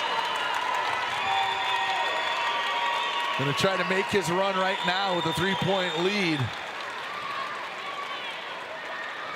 Max Scott trying to tie her shorts on the way back to the huddle. She's so tired she can't even get the string undone. That's teamwork right there. Has a teammate come tie it. Looks like a boxer or something tightening up her shorts. Someone's giving her a water bottle. It's a battle. It's hard in the season. I mean, obviously you condition and you play yourself in shape, but it's hard to mimic a state tournament. You don't play a lot of 3 days in a row tournaments. There are some who get it, you know, the LNI and different things, but there's just not very many 3-day tournaments. So how do you get yourself ready in that position? Well, that and the fact that it's a little bit bigger court. Yeah. So a little longer every trip, a little wider. This is not the Garden in Presho. That's right. Especially for Lyman, right? Like that right. court is not this big, so. Which is one of the most iconic venues in South Dakota to play basketball in. Got good fortune to play there in an amateur tournament once, State Am, but what a place that is, the old Garden in Presho. Yeah, some of those gyms we're seeing go by the wayside, so it's nice to have a few of those still around. Landis out top, screened by Volker. Good job by Smart to get through that out of the zone. 2-3 zone, again, still applied by Lyman. Landis. Really getting after Landis. Man, they are getting after her right now. Montgomery on the run out, swatted out of bounds, flat, and then she tries to help Montgomery up, but Montgomery had already popped up underneath. Here you'll see it coming right at you again. Flat and swats it out of bounds.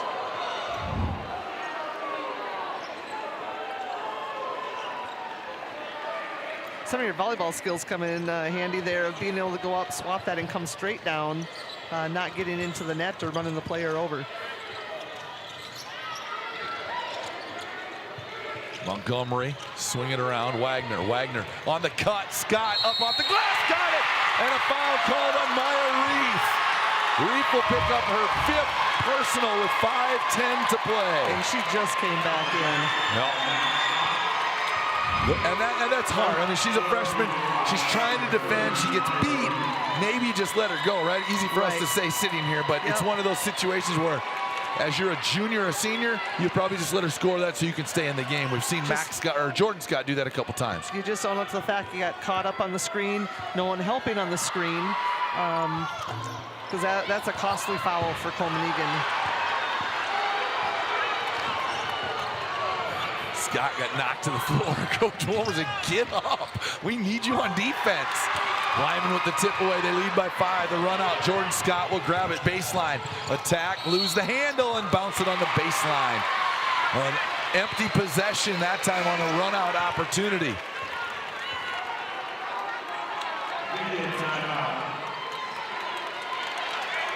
.4:52 to play on the dead ball. We'll take a break. We're back with more on SDPB Sports. Your Great Plains Case IH dealers know that hard work starts early, in the field and on the field or the court. Dedication, teamwork, pride, the values driving farmers also powers South Dakota athletes. Growing crops or growing champions, it takes the same drive to succeed. Your local Great Plains Case IH dealers know the future is built by showing up day after day, ready to work, ready to win. Great Plains Case IH dealers, supporting schools, athletes, and the communities we grow. It's not just about making a living. It's about upholding a way of life. We are connected to this land, committed to the future. Bank West.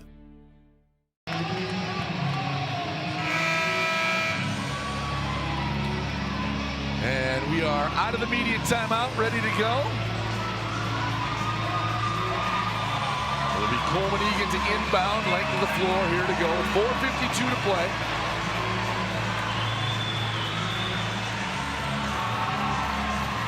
.46-41, Lyman by 5. Quinn Meyer at the point now. Get things started for Coleman Egan. Landis on the wing. Against the 2-3 zone of Lyman.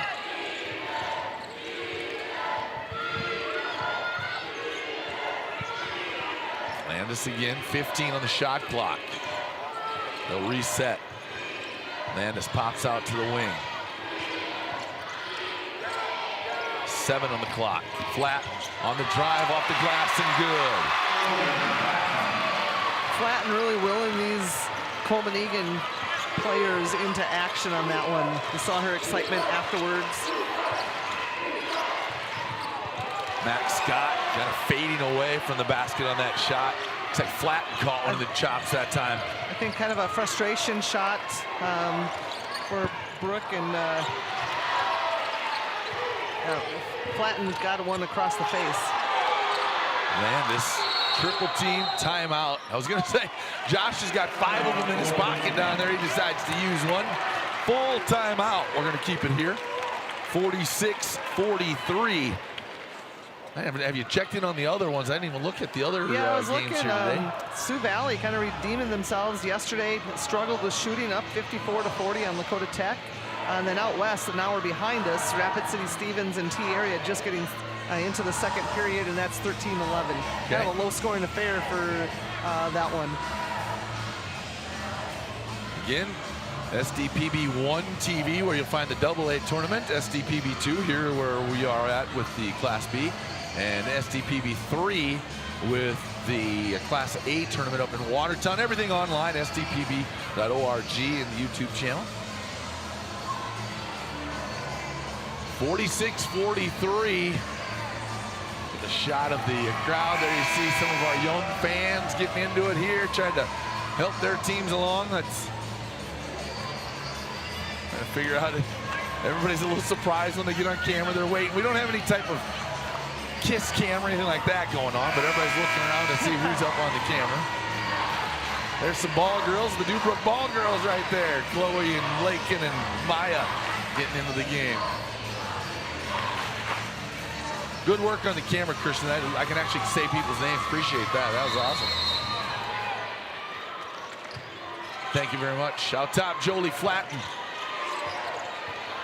Coleman Egan trailing by 3. 3:40 to play here in this consolation semifinal. Flatten for three in the corner. She got it. We're tied. What a great move. You got Flatten cutting down the middle of the lane, sneaking out to that corner spot. And she's had some success from that position.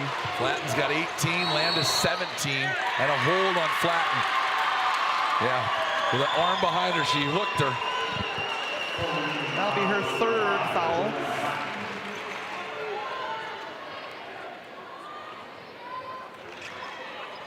Couple of young stars in Class B going at it with Flatten and Scott. In the paint, up off the rim, and then off the glass. And then you got the two seniors going at it on the inside. Scott with 20 on the game now, 5 above her season average. Meyer. Landis out top, Flatten. Three again. No, too strong off the back iron. Tipped around. Now Lauren Scott will run out. Lead ahead. Sneaking behind everybody was Brooke Montgomery. Not sure Flatten knew that she had gotten behind her. Never saw her. She was busy watching Jordan Scott. Landis for three at the other end. In and out. No good. Rebound taken out of there by Wagner. Swatted away by Landis and saved by Max Scott. Swatted that right to Max Scott. I don't know if Wilmer was trying to fly or telling him to calm down there. That wingspan in front of me, I couldn't see anything. He can dribble again. He had the ball knocked away. Fires it. She actually had her dribble because Landis knocked it out of her hands.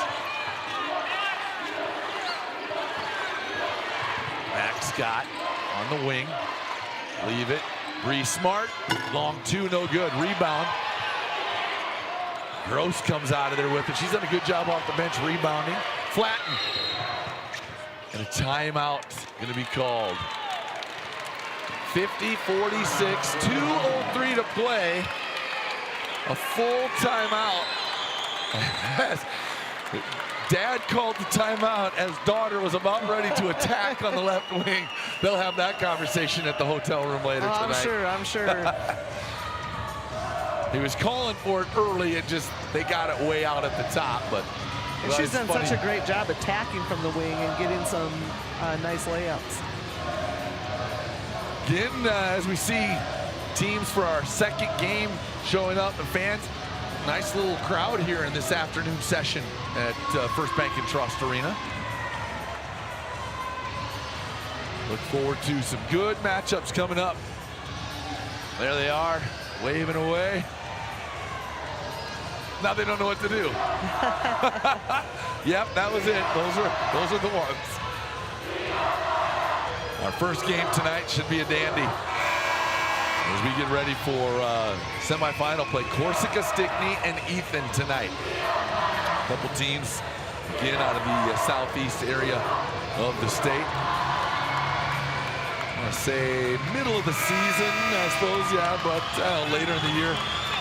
An 11-point win for Ethan over Corsica, Stickney in that matchup. So we look forward to that. And then, of course, Harding County and Parkston coming up a little bit later on tonight in our final matchup. We still got another one this afternoon to get through, of course. Centerville and Bennett County waiting in the wings to take their turn for the second time on the big court. Quinn Meyer, right wing, backs it out. Lob inside Landis, got a screen in the zone. Tries to score over Scott and does. Brinley Landis has 19 now. 1:40 to play. The winner to the Consolation Championship to play for a trophy. The loser goes to the 7th and 8th place game for a plaque. Over the head of Smart. Landis comes away with a chance to tie or take the lead for Coleman Egan. Flatten for three. They want the lead. Too strong. Rebound. Max Scott rips it out. Another big rebound for Scott. She's got 12, a dozen boards to go along with her, 20 points, a double-double for Max Scott. And she's out there directing traffic. Slowing things down, then telling them to go. Get set. Let's get a good shot. Take care of the ball. Wagner chases it down. Tipped inside, fires it across. Brooke Montgomery comes up with it, throws it off the leg of Meyer. Brooke Montgomery just does a lot of the little things you don't necessarily see in the stat book. Possession arrow favors Coleman-Egan right now. The Hawks have 3 timeouts. The Raiders 1. Now they have none as Coach Vollmer decides to take one right here with 53.5 seconds to play. It's a full. It's all he's got left. They will talk things over, try to figure out exactly what they want to do to try to hold this lead and win this game.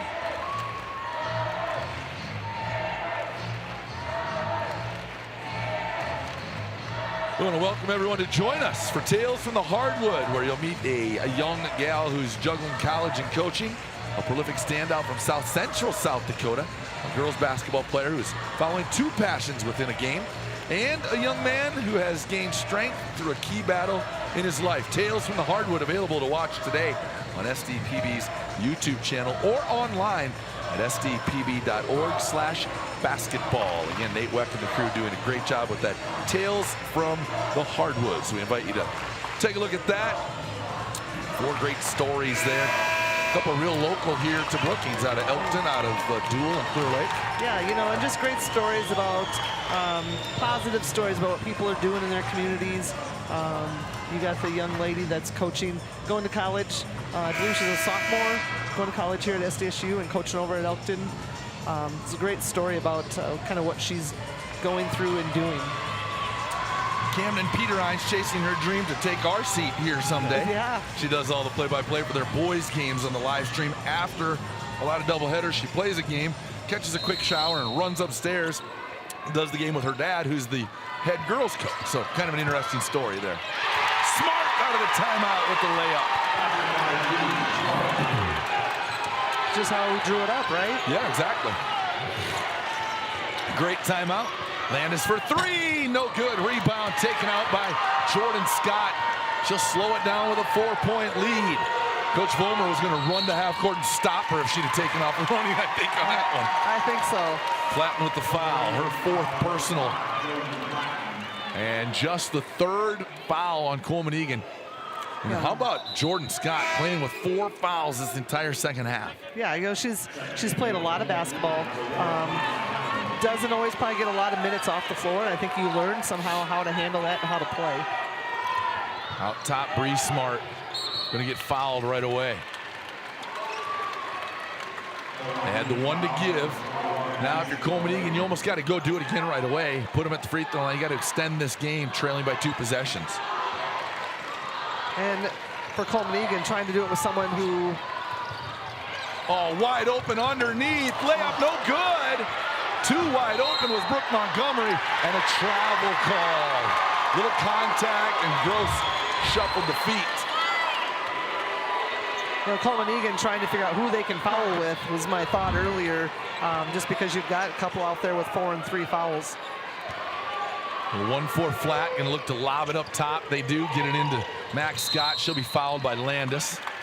Brindley talking with Scott like, I'm just trying to get you a quick foul. I don't want to hold on to you. Yep. Mac understands. Landis picks up her 4th. That's what's really neat, too, about basketball in today's age. A lot of these kids play together during the summer, play against each other, have that the friendships they develop at a state tournament in the hotel. They know each other pretty well. Yeah, it's there are rivalries.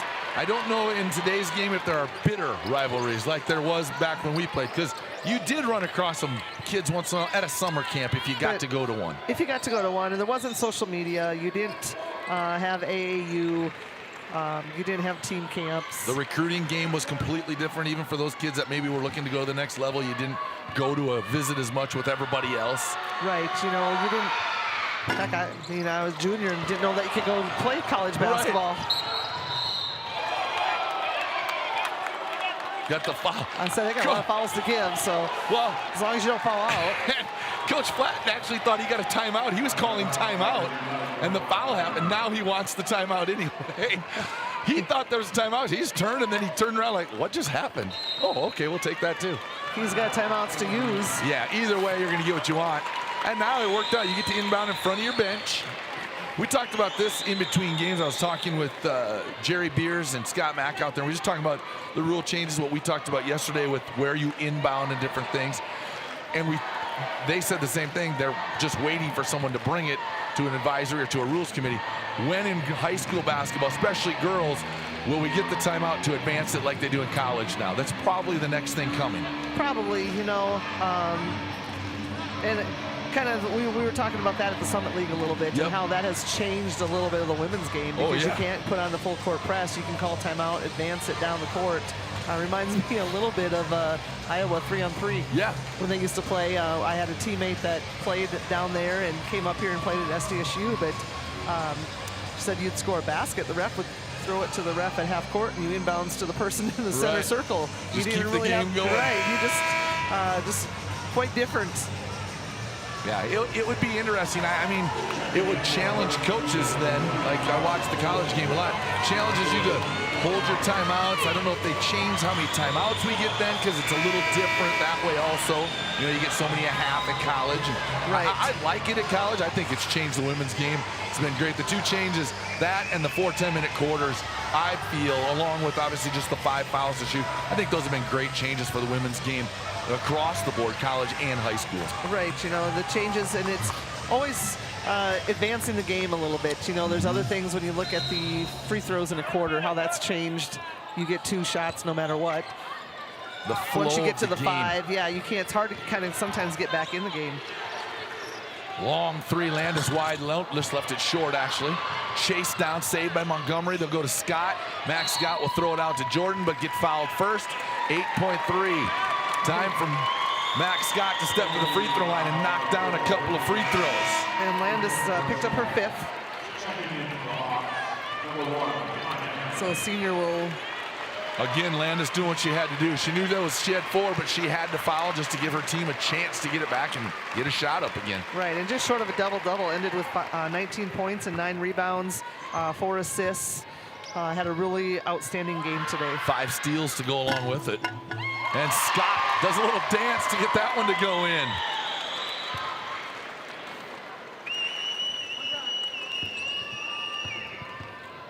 At the free throw line, Max Scott, 6 of 12 now. 2 possessions still. As Coleman Egan wants the timeout, they'll have 3/4 of the court to go to get it up the floor. Have to get a quick basket and then still try to get a foul quickly. Thing is, Lyman's probably talking, if they score under 5, stand there with it. Now, Coleman does have 1 timeout, so probably stopping the clock regardless. You make the shot, you stop the clock regardless. Or does Lyman, they've got 4 fouls to give too, so do you inbounds foul quick, make him take it out again? Yeah, well, and you've got at least... long ways to go. Yeah, you got 25 feet here probably where you've got some room to work. I like that idea. Couple dribbles, takes off a second and a half, now you're at 5. And then they got to take it out again, and they're going to back off. Going to back off, yep. Montgomery's going to sneak. Look at her. She's like, Coach, Coach, can I just sneak up, please? Well, you got to be careful. You don't want him just rolling in either. Yeah. And he's like, yeah, go ahead. You go. They're going to run flat into the ball, obviously. Try to get going the other direction with it. Just what they needed to do. Oh. And Lyman will advance to the consolation championship. 53-48. That was a gutsy going up to block that 3-point shot. Yeah, you want to challenge it by being in the area, but to block it, or to try to block it, who knows? You want to jump around, I think you can grab Coach Vollmer. We'll have you on the other side of the table. If you want to get the interview, we'll get you over there. We'll get him over here on the headset. Let you all listen to Cody. We had a great conversation with him earlier before the game, but we'll let you listen in here as well. As Cody's going to make his way over, Lisa's going to slap the headset on. And we'll grab him. He's coming to the table, so we'll hand him the heads up. And Lisa, go ahead and take it over. Congratulations, Coach. Thank you. A good win. You had to earn that one. Yeah, we did. Talk about a little bit coming out from the halftime. You had some foul trouble in that first half. What you talked about at halftime and how you came out and regrouped for that. Well, we adjusted and went to a 2-3 zone in the last minute and 20 of the second quarter.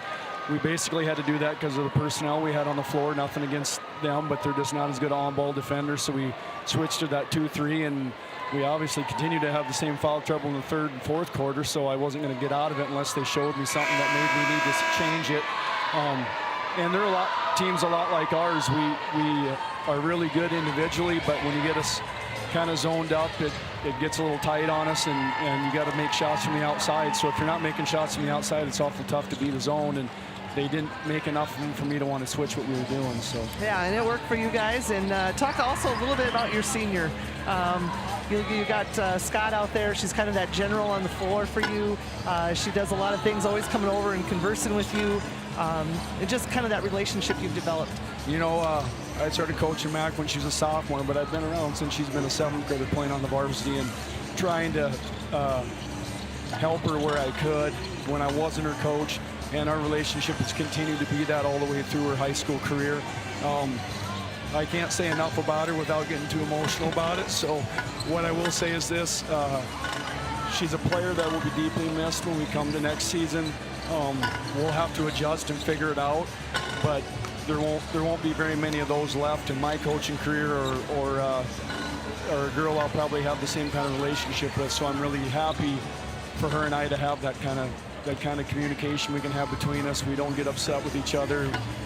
We talk things over, and Mac's basketball IQ is as good as anybody's ever been around. I mean, she knows the circumstances, and she knows what we should be doing about before I do, but she always asks my opinion first. So yeah, you can see that. And we kind of have the privilege of, most of the time you're talking to her right in front of our where we're sitting, and so being able to see that and the respect that you give her, but the respect she has for you, and just that you can see you conversing about the game and her asking, and sometimes maybe she's being a little more animated about what you want to do, and sometimes you're telling her this is what I want you to do, and just a cool relationship. Yeah, it was. You know, last night we probably didn't get her involved as much as we should have. That was part of that was the defense that they were in. They didn't allow that for us.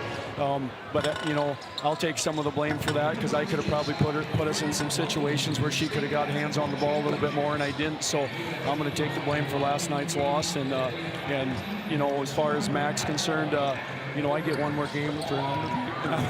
It's going to be emotional when it's over with. So. Yeah, you know, you just developed that, and you talk about being with her since she was in 7th grade. That's one thing that's really cool about the Class B. Yes. You are with those players, even when they're probably down in 3rd, 4th, 5th, and 6th grade, and you're doing some development with them, but then coaching them for that many years. Yeah, it's, you know, obviously in a small town, and with my background, I mean, I need to step up in a small community and try to help where I can, so that's what I've done. And, you know, I didn't coach last year, and when our last year's coach decided to move on, Mac came personally and asked me if I'd be the coach, and I couldn't turn that down. So, you know, for me to have her want me and the rest of the girls to want me, it made me feel very good about the situation I was coming back to. And now they're probably going to have to tell me to leave, because I don't know if I'm going to leave. So, well, that's okay. That's okay. But great talking with you. Great game. But you know, Coach Stig. Yeah. You need to go be with your players. Yeah. Thank you. You're Thanks welcome. a lot. Head coach Cody Vollmer there of the Lyman Raiders. You see Lisa Bahi and Cody, just a couple old jackrabbits just visiting here on the old Frost Arena court at First Bank and Trust Arena. We'll take a break, come back, recap, and get you ready for our next one. You're watching SDPB Sports.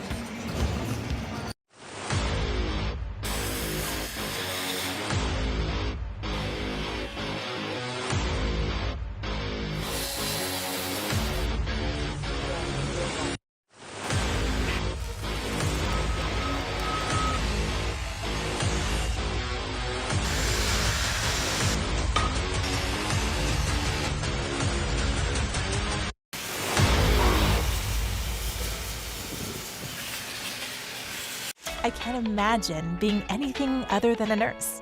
I'm also much more than a nurse.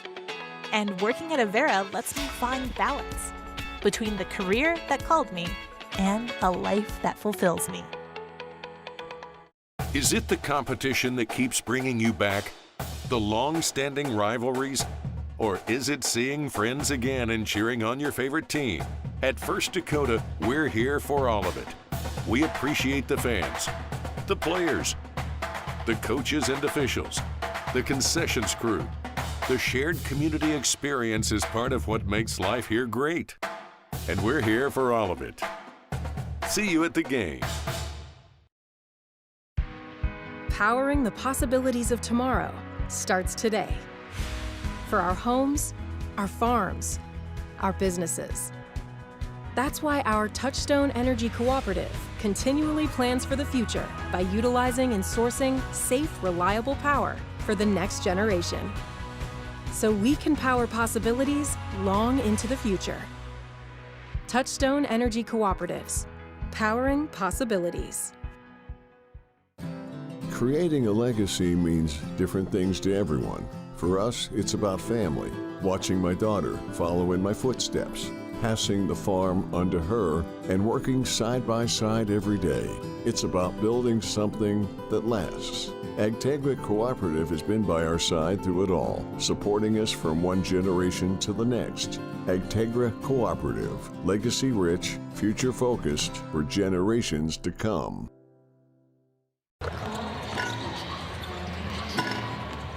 Inside First Bank and Trust Arena, we will take a look at some highlights from that second half as you go over some of those stats at the same time.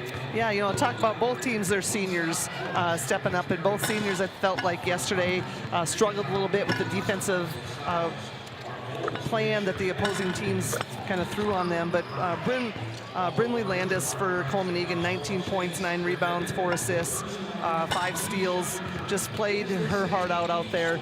They fell a little bit short today. And then you go for the victors, Lyman, Max Scott coming out, kind of the floor general. And you saw Coach Vollmer, what she means to their program, and talked about coaching her since she was in 7th grade. And sometimes seems like she even knows more about the game and what's going on than what he does. But finished with 15 rebounds, 21 points. And Jordan Scott, her sister, came out with 12 rebounds, 10 points, even though she was in foul trouble early on. Kind of kept plugging away, which is the story of the game sometimes, but came out and really helped her team out too. So that's how we wrap up that first one, 53-48 Lyman over Coleman-Egan. As we have a little story for you we'll get to coming up out of the break. We'll talk a little bit about that as we return here on SDPB Sport. You live life on the move. While you determine what direction that may be, we're here to help along the way. So go. Go with values. Go with friends. Go with support. Go with convenience.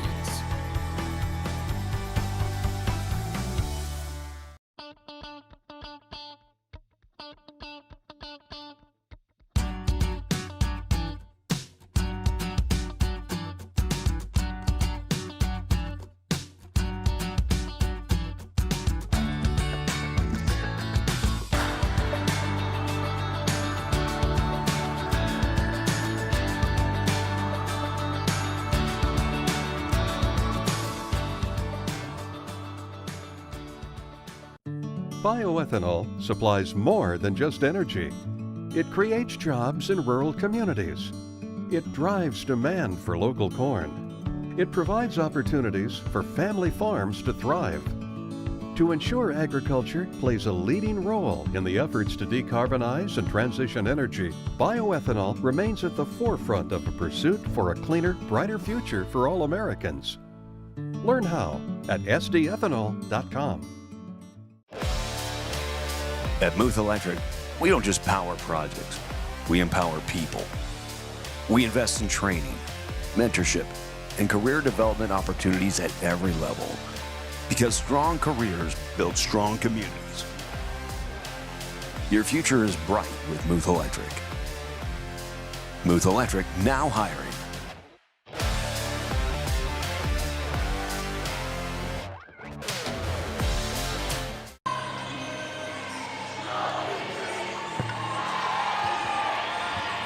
From First Bank and Trust Arena, I'm Brad DeBeer alongside Lisa Bahi as we get ready for our second consolation semifinal here this afternoon from First Bank and Trust Arena. Again, a lot of fouls called in that first game, so we're going to be a little late on our start time, but what else do we have to do, right? It's Friday afternoon in Brookings. We're going to watch some basketball. Let's talk a little bit about this matchup. The Bennett County Lady Warriors come into this matchup 20-4 on the season. They are out of Martin, South Dakota, Bennett County, of course. Shauna Evans, the head coach, 76. The enrollment grades 9 through 11. Purple and gold are their colors. On Wisconsin is the school song. Edgemont, Kadoka area, and Ipswich fell victim in the postseason. And then here at the state tournament last night, of course, we saw that one. Harding County comes away with that 58-50 win to advance to the semifinals tonight, putting Bennett County here in the consolation semifinals. Bennett County will start Reagan O'Neill, the 5'10 sophomore. Harley Harris, a 5'7 junior. Payson O'Neill, Harley Harris, the 5'7 sophomore. Payson O'Neill, the 6-foot freshman. Maddie Walm, a 5'6" junior. And Kaylee Byrne, a 5'10" senior in the post. As we will talk a little more about Centerville when we come back. Gonna take one more break, and then we'll talk Tornadoes when we return on SDPB Sports. Our Peterson Farm Seed Reps, real-life seed heroes, well, they've been known to go the extra mile, literally thousands of extra miles every year. And when they're not driving gravel roads, they're out walking fields and sampling soil. When time is the enemy, they're there to save what's left of the day. Are all Peterson Farm Seed Reps seed heroes? I guess that's a yes. Peterson Farm Seed, we're that kind of seed company. What does primary care mean to us? At Sanford Health, it means being there when and where you need it most. It means building a relationship, because when a provider really knows you, they can deliver the best care for every aspect of your health and your life. So what does primary care mean for you? It means understanding your health for today and for where you're headed next. It means a lifetime of care for a lifetime of you. South Dakota, a state shaped by its people.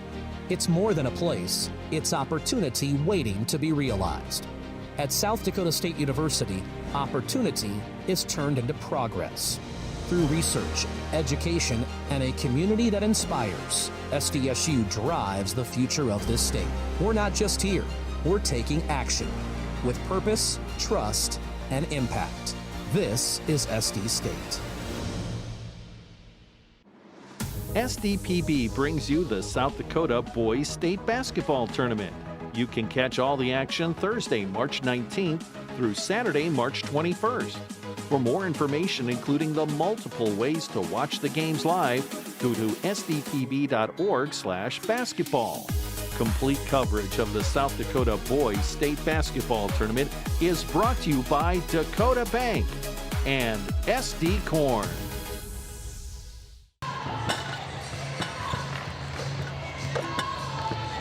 From First Bank and Trust Arena in Brookings on the campus of South Dakota State University, it's Class B Girls State Basketball Tournament action. I'm Brad DeBeer with Lisa Bahi as we get ready for our second consolation semifinal. Let's talk about the Tornadoes. Let's talk Centerville here as the Tornadoes come out of Turner County.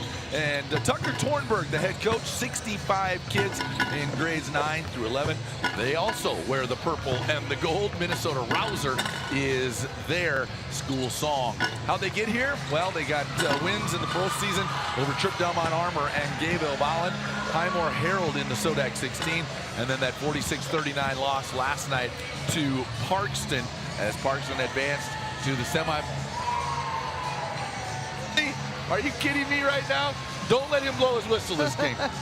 Gower just tips all my stuff over, knocks off my mic. Again, a 7-point game last night as Parkston advanced to the semis, and Bennett County, or rather Centerville, moved here to take on Bennett County. They're going to start this way. Tessa Eide, a 5'8 senior. Lydia Austin, a 5'5 junior. Peyton Hansen, the 5'7 freshman. Bria Austin, the 5'5" junior.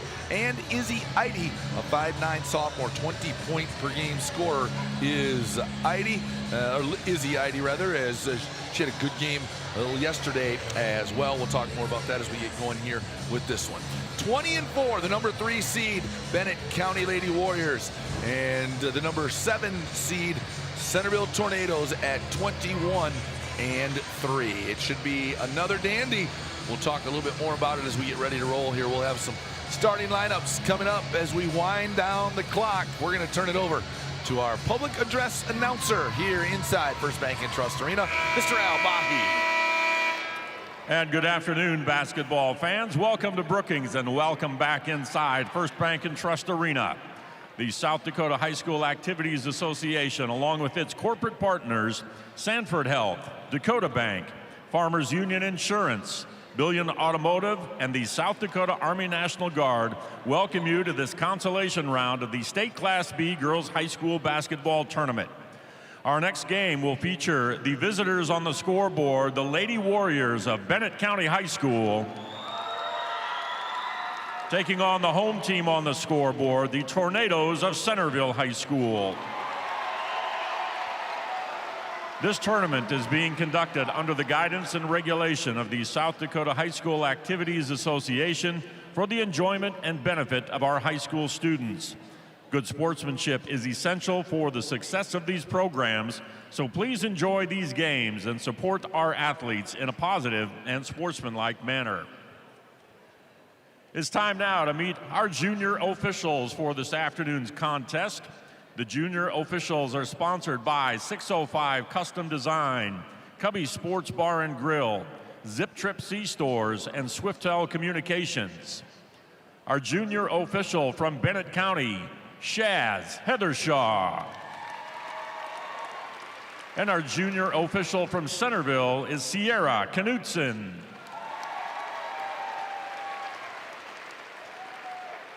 Now let's meet the starting lineups in alternating fashion, starting with the visitors from Bennett County. At a guard, a 5'10" sophomore, number 0, Reagan O'Neill. Starting for Centerville, a 5'8" forward, a senior, number 0, Tessa Heidi.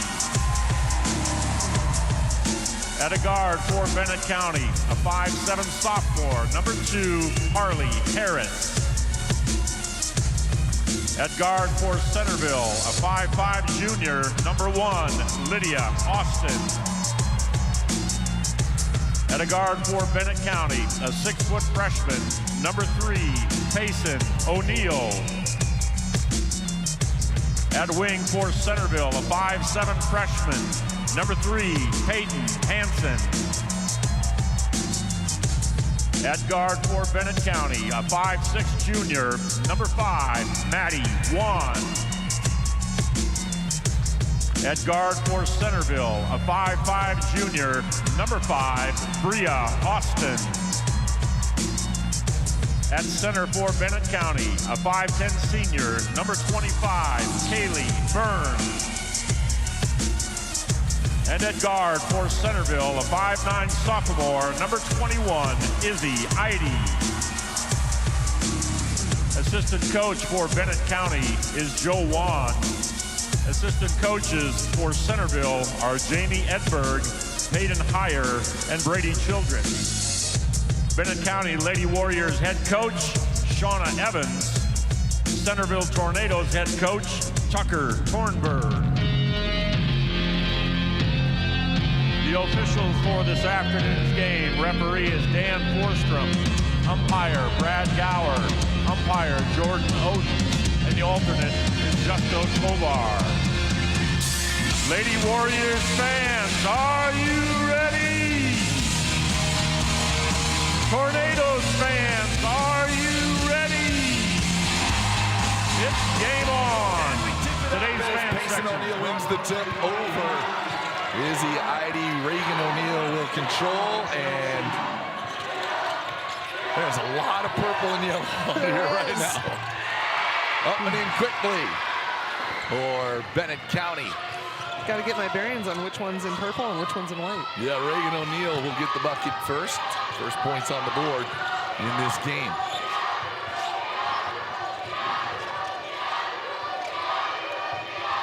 Centerville will control. Right wing, left-handed three on the way. No good for Austin. Rebound taken out of there. Payson O'Neill will push sideline, give up to Reagan O'Neill. Reagan on the right wing. Payson cuts down the lane to the block. Spin move, fade away. Left it short. Now on the run out. Too strong as Austin got ahead of everybody. Bria Austin was there, but that ball just tossed a little too far.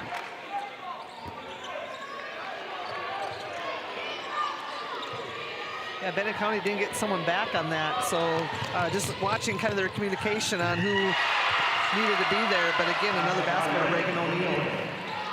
Well, we saw Payson get out early and score 8 quick ones last night before Harding County was able to kind of settle things in. We see Centerville come out and go in that full court pressure right away, try to make them frantic like they were last night.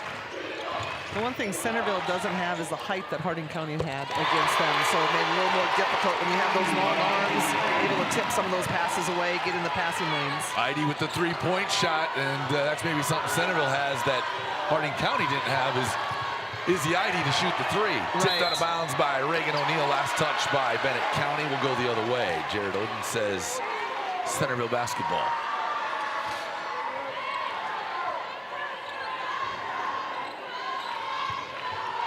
Lydia Austin will give it up to Bree, and they'll make their way up the court. Maddie Wan again getting a tough defensive assignment, going to try to keep the ball out of the hands of Heidi. Yeah, they're going to play a little diamond and one out of it. On the run, on the turnover, the Harley Harris down the lane. Tries to scoop it up and in, but a foul going to be whistled against, I believe, Lydia Austin.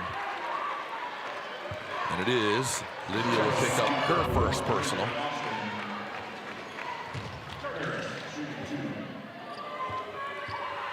It's pretty amazing, this Centerville team, man. They have been to team camps all over the country, haven't they? Yeah, they have. Coach Tornberg talked about going to Wisconsin Dells and Louisville, Kentucky. I've seen them at Okoboji. My team goes to Okoboji a lot. I've seen them there. Just travel to play competition from different states and teams they don't see, and that's kind of fun. Well, I think it's fun. I think it's great for the kids. You know, we live in a state where sometimes you see each other a lot during the course of a year, and it's nice to not have to play the same teams at every team camp that you go to. He talked about the team chemistry. They wear family on their warm-ups, and that builds that also when you travel to those team camps. Spend a lot of time together, learn how to get along. No good for Wong. Taken out by Austin. Centerville will run. You can hear Mate, gonna get away with that rollover. Not sure she had the ball yet when she rolled over. She's hurting again though. Little limpy. Reckless abandon, man. That girl just plays so hard. I heard she had some issues cramping up a little bit last night too, which to be expected. Well, and you see the little pre-wrap around the left knee there, probably a little tendonitis. On the floor all the time. Austin for three, too strong. Chase down, save, the rebound for Austin. Izzy Eide trying to find her range out there. Foul gonna be whistled against Bennett County. Foul called number 25, Kaylee Byrne. Byrne will pick up her first personal. Good work. Jared Odens found the clock before I did. 4:52 to play, and we'll go to our timeout. Make sure that Brad Gower sees the red side this time. Take a break. We're back in 60 on SD. You kept us fed through tough times. And despite rising business costs, you keep doing what you love because you know you're making a difference. No matter the challenges, we're here to help you navigate the highs and lows to grow your business, to improve your land, or to buy new equipment. We all rely on you, and we're just happy to return the favor. Go with Allies. Go with trust. Go with Dakota Bank.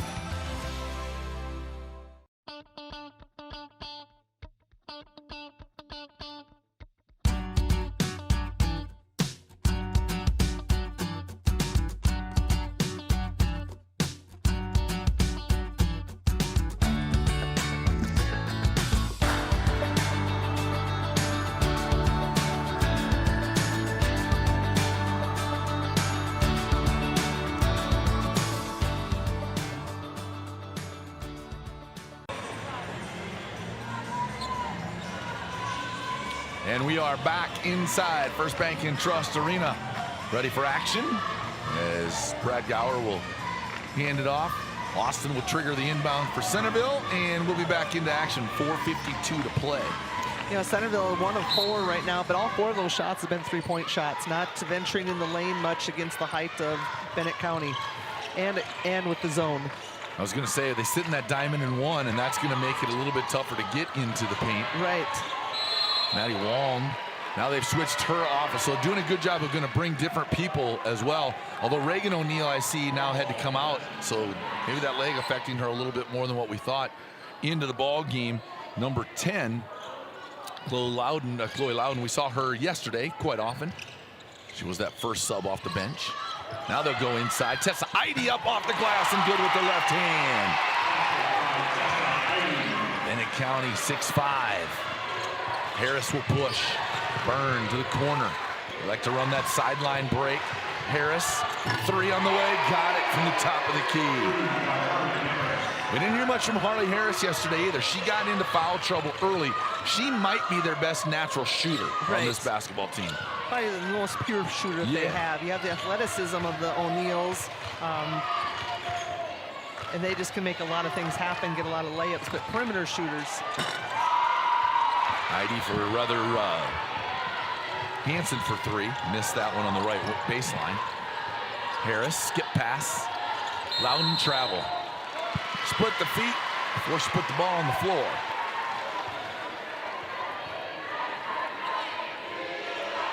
Loudon will come up, find Heidi to find Izzy Heidi right away.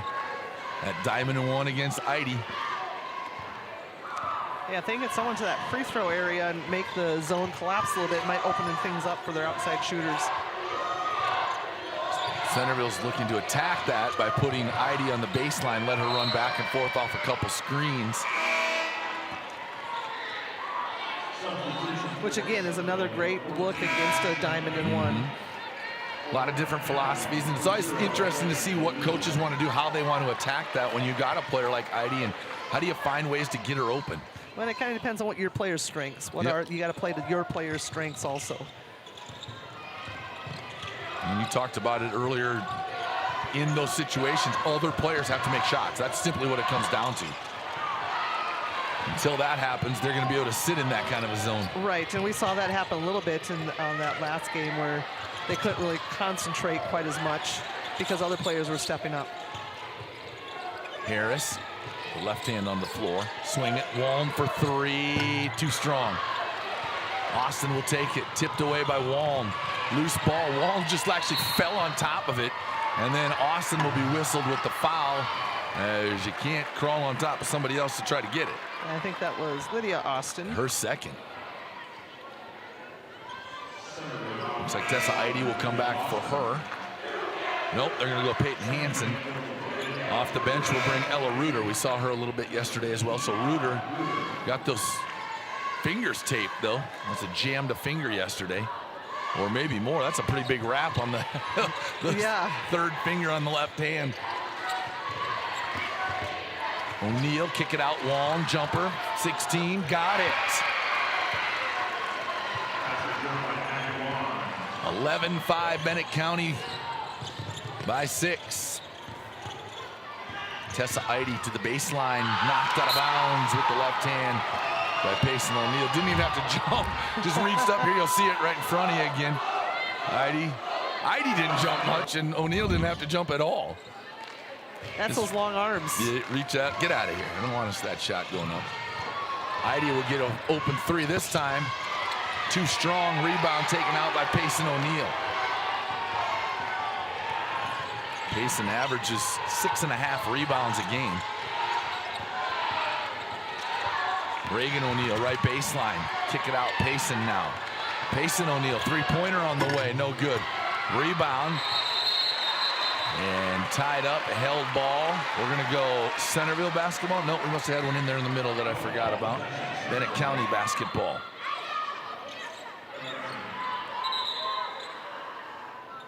You're going to see shot clock here. With 2:18 to play, they're going to check the shot clock. I don't think there was any change of possession. It was just tied up as they came down with the rebound, and the officials will agree. Now we get a sub. Back in will be number 3, Peyton Hansen. She'll come back in for number 15, Ella Reuter. Reagan O'Neill to trigger it inbound to Walm. Steps right back in, except her sister Payson was right there as well. A foul on the rebound against Hansen, I think. Peyton will pick up her first personal. We'll have a sub. And now we see the third O'Neill sister checking into the game. Number 15, Jade O'Neill, the 7th grader. 5'8". We did not see her yesterday. Right, and through the course of the year, I was just looking at minutes played. No one plays more than 23 minutes on this Bennett County team on average. Obviously, there's some games they play more, some games they don't have to. I was going to say they don't average more because they won a lot of games by big numbers. Right, so you get a lot of players in and out. Talk about Jade O'Neill coming in, just a 7th grader, 5'8" guard for Bennett County. Started on the volleyball team as a middle hitter, actually, on that volleyball team. So obviously we'll join them on the track this year. I saw some video of her last year. Her mom, Abby, had it on Facebook. It's some different 6th grade. They let their 6th graders run junior high track meets. So running the 200, running the 100, running the 400. Numbers that the rest of us in Class B don't want to hear about because just another added weapon to the other 3 or 4 that they had that won a state track meet here last year. And how many points you can wrap up. They can accumulate at a a lot. track meet. Jeez, yeah, they have a way of finding a lot of points again.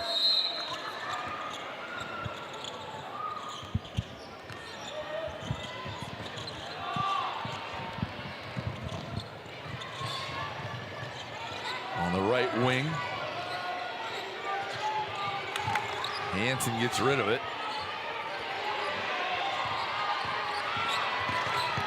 Down the lane, up too strong. Heidi trying anything to find ways to get baskets right now. Yeah, great job of penetrating that zone, being able to get all the way to the rim. Well, and we've seen that throughout this tournament with the diamond and ones that we've seen. Those players that are being guarded that way try to force it once in a while because they get frustrated because they need shots. Jade O'Neill, the long 2. It's in the record book, or in the scorebook. 15-5, Bennett County. Centerville's going to have to find a way to score here soon. Reagan O'Neill just run away from everybody, lay it up with the left hand, and good. Just the athleticism of those 3, and the height, the long arms. They brought in Jade O'Neill, the 7th grader, on ID. So like you talked about earlier, tag teaming a lot of different people so you don't wear one person out. They're going to have a hold. Let's put the hand out on her, the arm on her. They had to almost call it, so Jade picks up the first personal foul called against Jade O'Neill. 2nd on the team. 50.5 seconds here. 17-5, so a big first quarter again for Bennett County. We'll see if Centerville's able to make some adjustments and find an answer.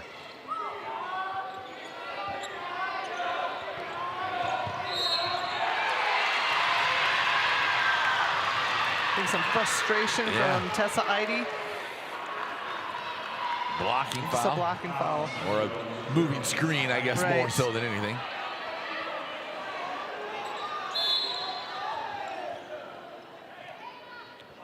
You said it, Tessa picks up her first personal. Full court pressure being applied by Centerville.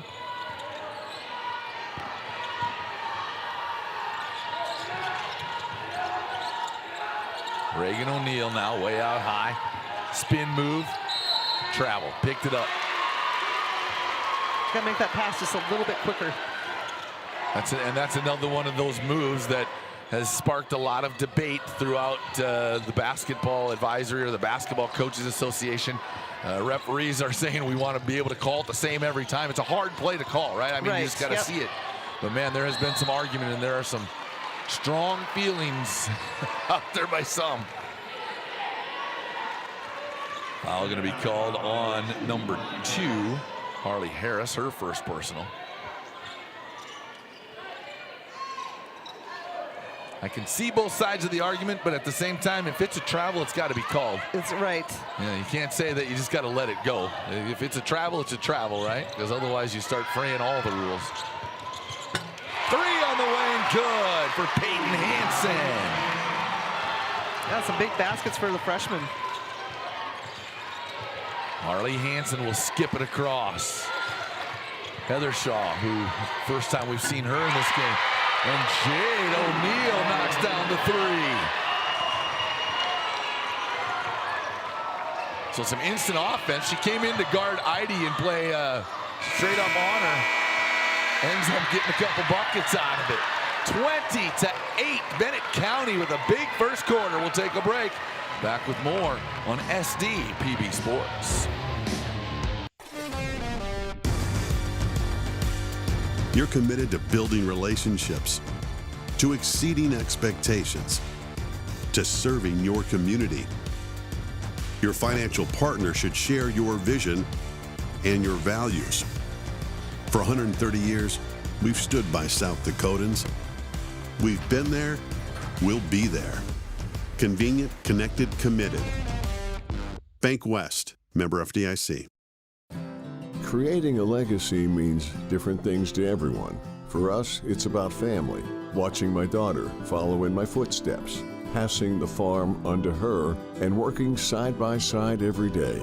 It's about building something that lasts. Agtegra Cooperative has been by our side through it all, supporting us from one generation to the next. Agtegra Cooperative, legacy rich, future focused for generations to come.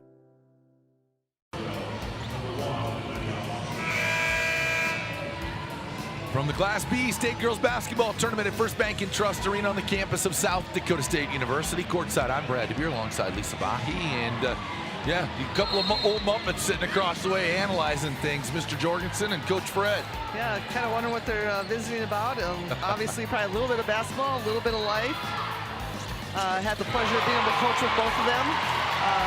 JV coach for Coach Lynn Frederick, and then when I took over at Brookings, both of them were assistants for me. So I learned a lot about the game from those two. A lot of knowledge sitting there. Back-to-back threes from each end. Wong gets the second one. The first one was Peyton Hansen. Coach Jorgensen was my high school coach. Oh, yeah. Math teacher in high school. So not that he's old. I'm just saying he was about our age then. Okay, right. He's a little older. Foul going to be called on number 0, Reagan O'Neal, her first personal. Yeah, Coach Fred's still around the game as much as he can be, obviously working down at the Sanford at the Pentagon and doing workouts and different things. Still the executive secretary of the South Dakota High School Basketball Coaches Association as well. And he considers himself retired. Yes. But not retired. That's just busy work. He has to, or drive Mary crazy at home. So got to get him out of the house once in a while. Foul going to be called. Foul on number 25, Byrne. Kaylee will pick up her second personal. So a little early foul trouble for her. 23-11. Free throw up and good for Peyton Hansen. Hansen's got 7 to lead the Centerville. 3 threes, a 2, and 2 free throws for Centerville for their 13 points.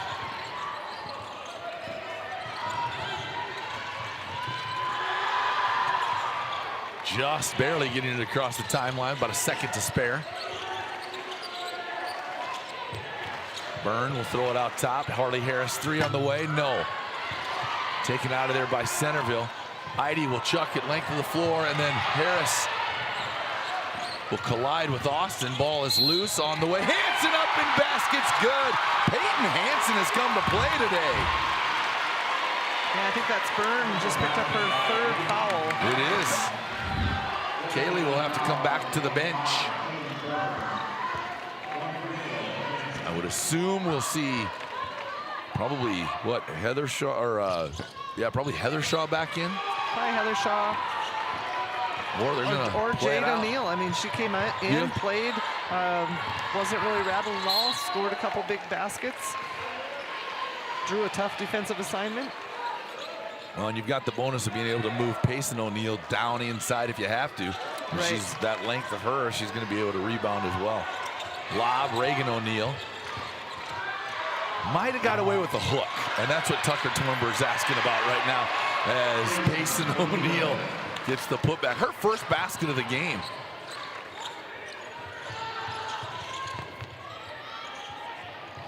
Yeah, yesterday we saw her get off to the hot start, and her sister didn't, and today her sister Reagan has kind of taken that role. Hanson with the rebound, kick out, 3 on the way. Heidi, no. Chase down Lydia Austin. Now to Bree. Back to Lydia. The Austins will play catch. Lob to the corner. Hanson again out there on the right wing. Down to 20 on the shot clock, plenty of time. They really push you out with their zone defense. 3 on the way. Hanson, no good. Good ball movement. They got the ball, got a great look in the corner, just couldn't get that shot to fall.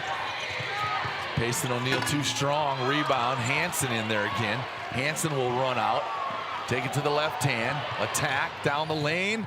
And a foul going to be called. Is that Harley Harris? It is. Harris will pick up her second personal. And I think that's what we talked about earlier, where you just have that pull-up jumper, be able to go and score up over top. They think you're going to go to the rim and defending for that instead of getting probably wouldn't get the contact foul. First free throw up and good for Hanson. We're old school, though. You got to remember that, right? You and I are old school. We think about that, and the new way is different steps, the Euro step, the crossover, that kind of stuff that these kids are starting to master, but at the same time, when to use them. Like on that, like you said, defense wasn't moving until late. You probably stop, pop, and you got an easy shot. Well, and you got, I just think making yourself a complete player, and they don't know how to defend you. Yep, I agree with that. Last touch. We're going to say it did go off the hands of Payson O'Neill out of bounds. Yeah, and we've got a lot of young talent in this B tournament.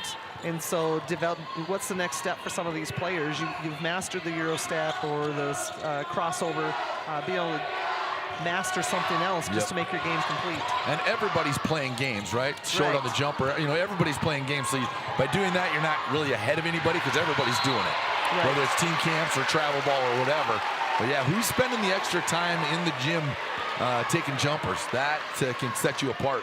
Foul on O'Neill. That'd be Jade O'Neill, her second personal. And it is under 5 to go for the media timeout. We'll take a break. We're back in 60 seconds when we return. 25-16 Bennett County on SD PB Sports. For your little ones and your biggest joys. Or your forever friends. And your fur kids, too. For your better half. Or your all-time bestie. For the reasons you smile, there's coverage. With dental and vision insurance from Delta Dental of South Dakota and Delta Vision.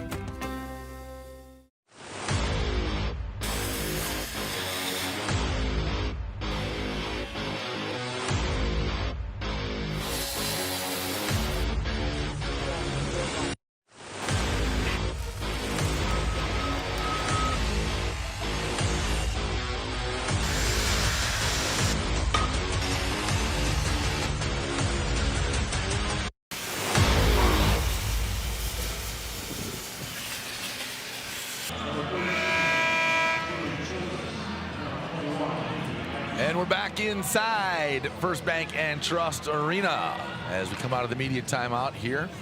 25-16, 5 team fouls on Bennett County, I believe, all in this quarter, as you said off air, Lisa. I think they are all in this quarter. Well, they've got 3. They got Byrne on the bench with 3. So I think they've got Had 2 in that 5. first quarter, yeah. Yep. Free throws are good. When I was looking at the stats, I had the on-court Oh, only, sure. and so I didn't have Byrne, Yep. who's out right now with 3 fouls. Jade O'Neill back in the game. Chase that loose ball down. 3 on the way. Harley Harris got it. Harley Harris with her second three. Did a great job of having her feet set and ready for that one. 8 points here in the first half for Harley Harris.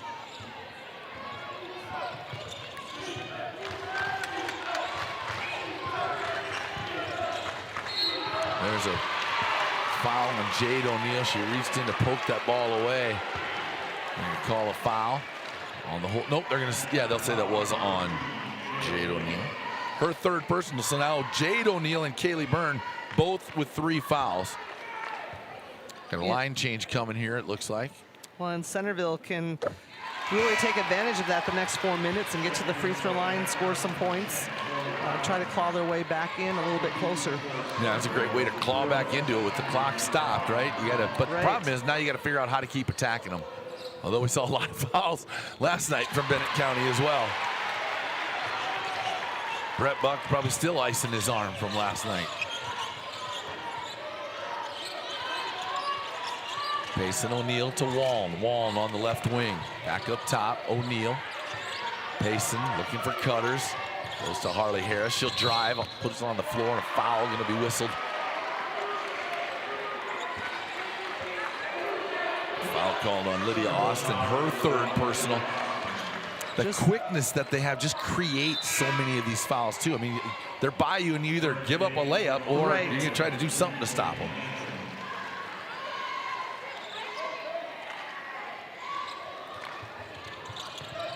In the corner, Waln. 3 on the way, Loudon no good.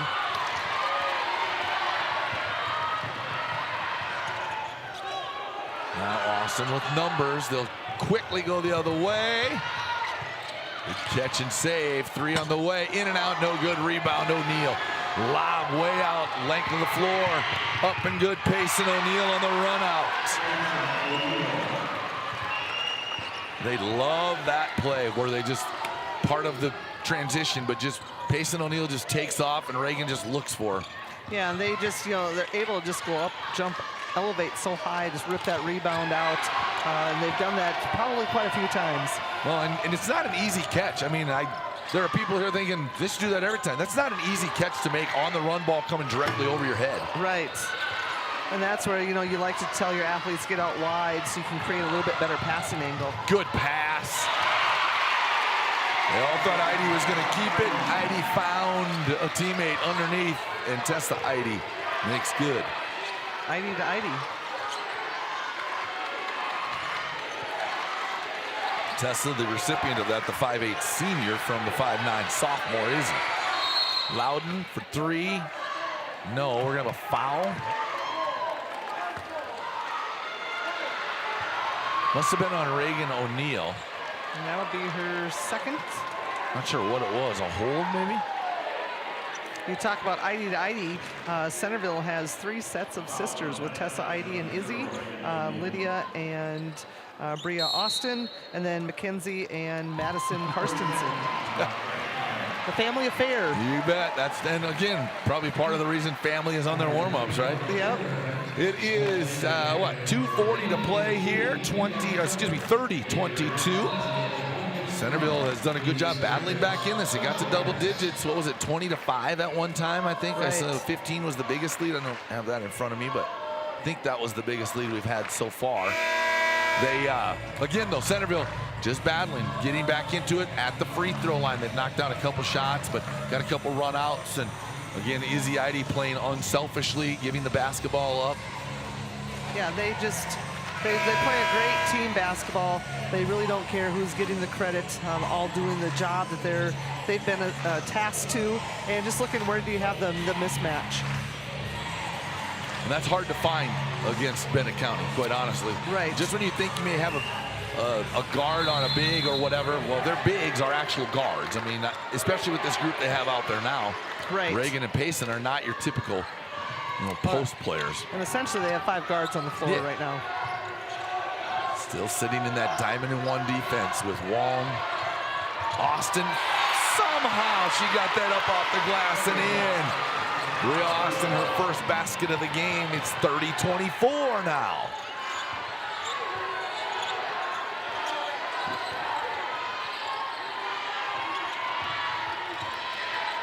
Walton just about tipped over. Reagan O'Neal going to be fouled, a hold. Bria Austin. A second foul for Centerville. Again, a lot of these fouls, you get away with that kind of reaching in to take it away in the season. Not that it wasn't called, just that the teams you're playing aren't this quality of a team. Oh, just a little more, everyone has another step, you know, Yeah. a little bit quicker when you get to this level. Chloe Loudon with her first basket of the game, might be her first bucket of the tournament. Tipped away, Loudon comes up with it to Harris. Harris now crosses half court, gets it to Reagan O'Neal. Reagan look to attack, pull it back out, turnaround jumper, no good, rebound. Back to O'Neal, layup up and good. And Reagan O'Neal has 10, and it's back to a 10-point lead, 34-24, just when Centerville was making a little bit of a run. The length of Bennett County gets a couple of takeaways. 3 on the way, Boston got it! Yeah, they found a little hole in the zone.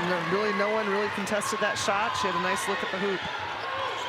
The lob into Payson O'Neal. She tries to throw it out to the corner, but Harris got stuck standing, and Payson threw it out of bounds.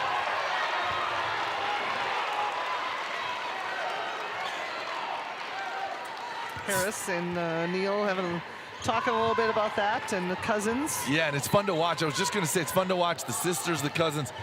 They get after each other. Oh, like yeah. a lot of basketball, a lot of teams can't do that because they're friends. They're not family. And they literally just get after each other. And then all of a sudden you'll see a spurt of craziness and how good they play. Harris to O'Neal, Payson for 3. Got it from the baseline. It's also fun to see them celebrate each other, pick each other up. And throw that one 9 feet in the air just to get it over top of Payson, and they can't do it. She takes it away. Harris on the run out, and the layup is good. 25 seconds to play, back to 12, 39-27. The diamond in one is doing its job. Well, and just the length of Bennett County right now. I wonder, and we can ask Coach Evans, is this something that they just strictly put in for this weekend? Or have they played some diamond in one? Loudon for 3, no good, a little too strong. 39-27. The Bennett County first half as they put up 20 in the first, 19 in the second. They score those 39 points. They lead by a dozen. We'll take a break, back to talk about it on SD. As much as you have accomplished, there are times you'd rather not go it alone. While you determine what direction you go, we're here to help along the way. So go. Go with community. Go with neighbors. Go with understanding. Go with support.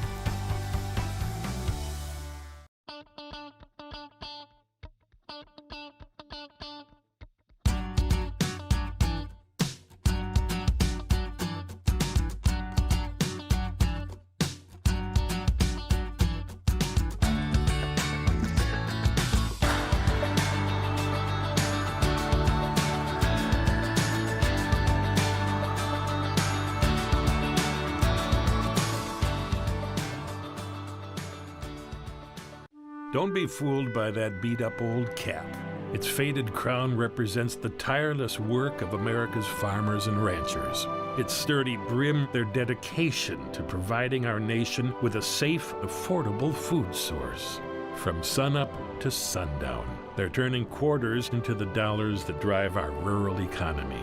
So we'd like to tip our hat to them. Farmers Union Insurance, protecting those that protect America's food source. Bioethanol supplies more than just energy. It creates jobs in rural communities. It drives demand for local corn. It provides opportunities for family farms to thrive.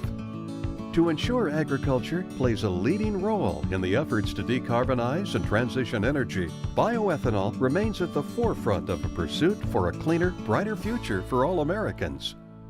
Learn how at sdethanol.com. At Southeast Technical College, you won't just study for a career, you'll live it. Training in classrooms that look, feel, and operate just like the real world. Because the best way to do what you learn is to learn by doing. Get your degree. Get to work at Southeast Technical College. We're at halftime of the second consolation semifinal here at First Bank and Trust Arena in Brookings. I'm Brad DeBeer alongside Lisa Bahi. We'll take a look at some of those first half highlights. And we'll talk stats in a minute. As you see, the swat out of bounds by Payson O'Neill. Harley Harris got hot, hit a couple of threes. Centerville battled back though inside behind Tessa Eide. Reagan O'Neill had the answer on a little fadeaway jumper. 3 on the way from Jade O'Neill. The 7th grader came in with a couple of big shots. Peyton Hansen was hot early and then kind of quieted down. There's O'Neill again with that 3-point shot of hers. Wallen with a jumper. Back and forth. Harley Harris, that second 3 that she had. 3-point play there for Tessa Eide, and the great pass from Izzy to Tessa. Little sister to big sister. There was flashes of brilliance for Centerville.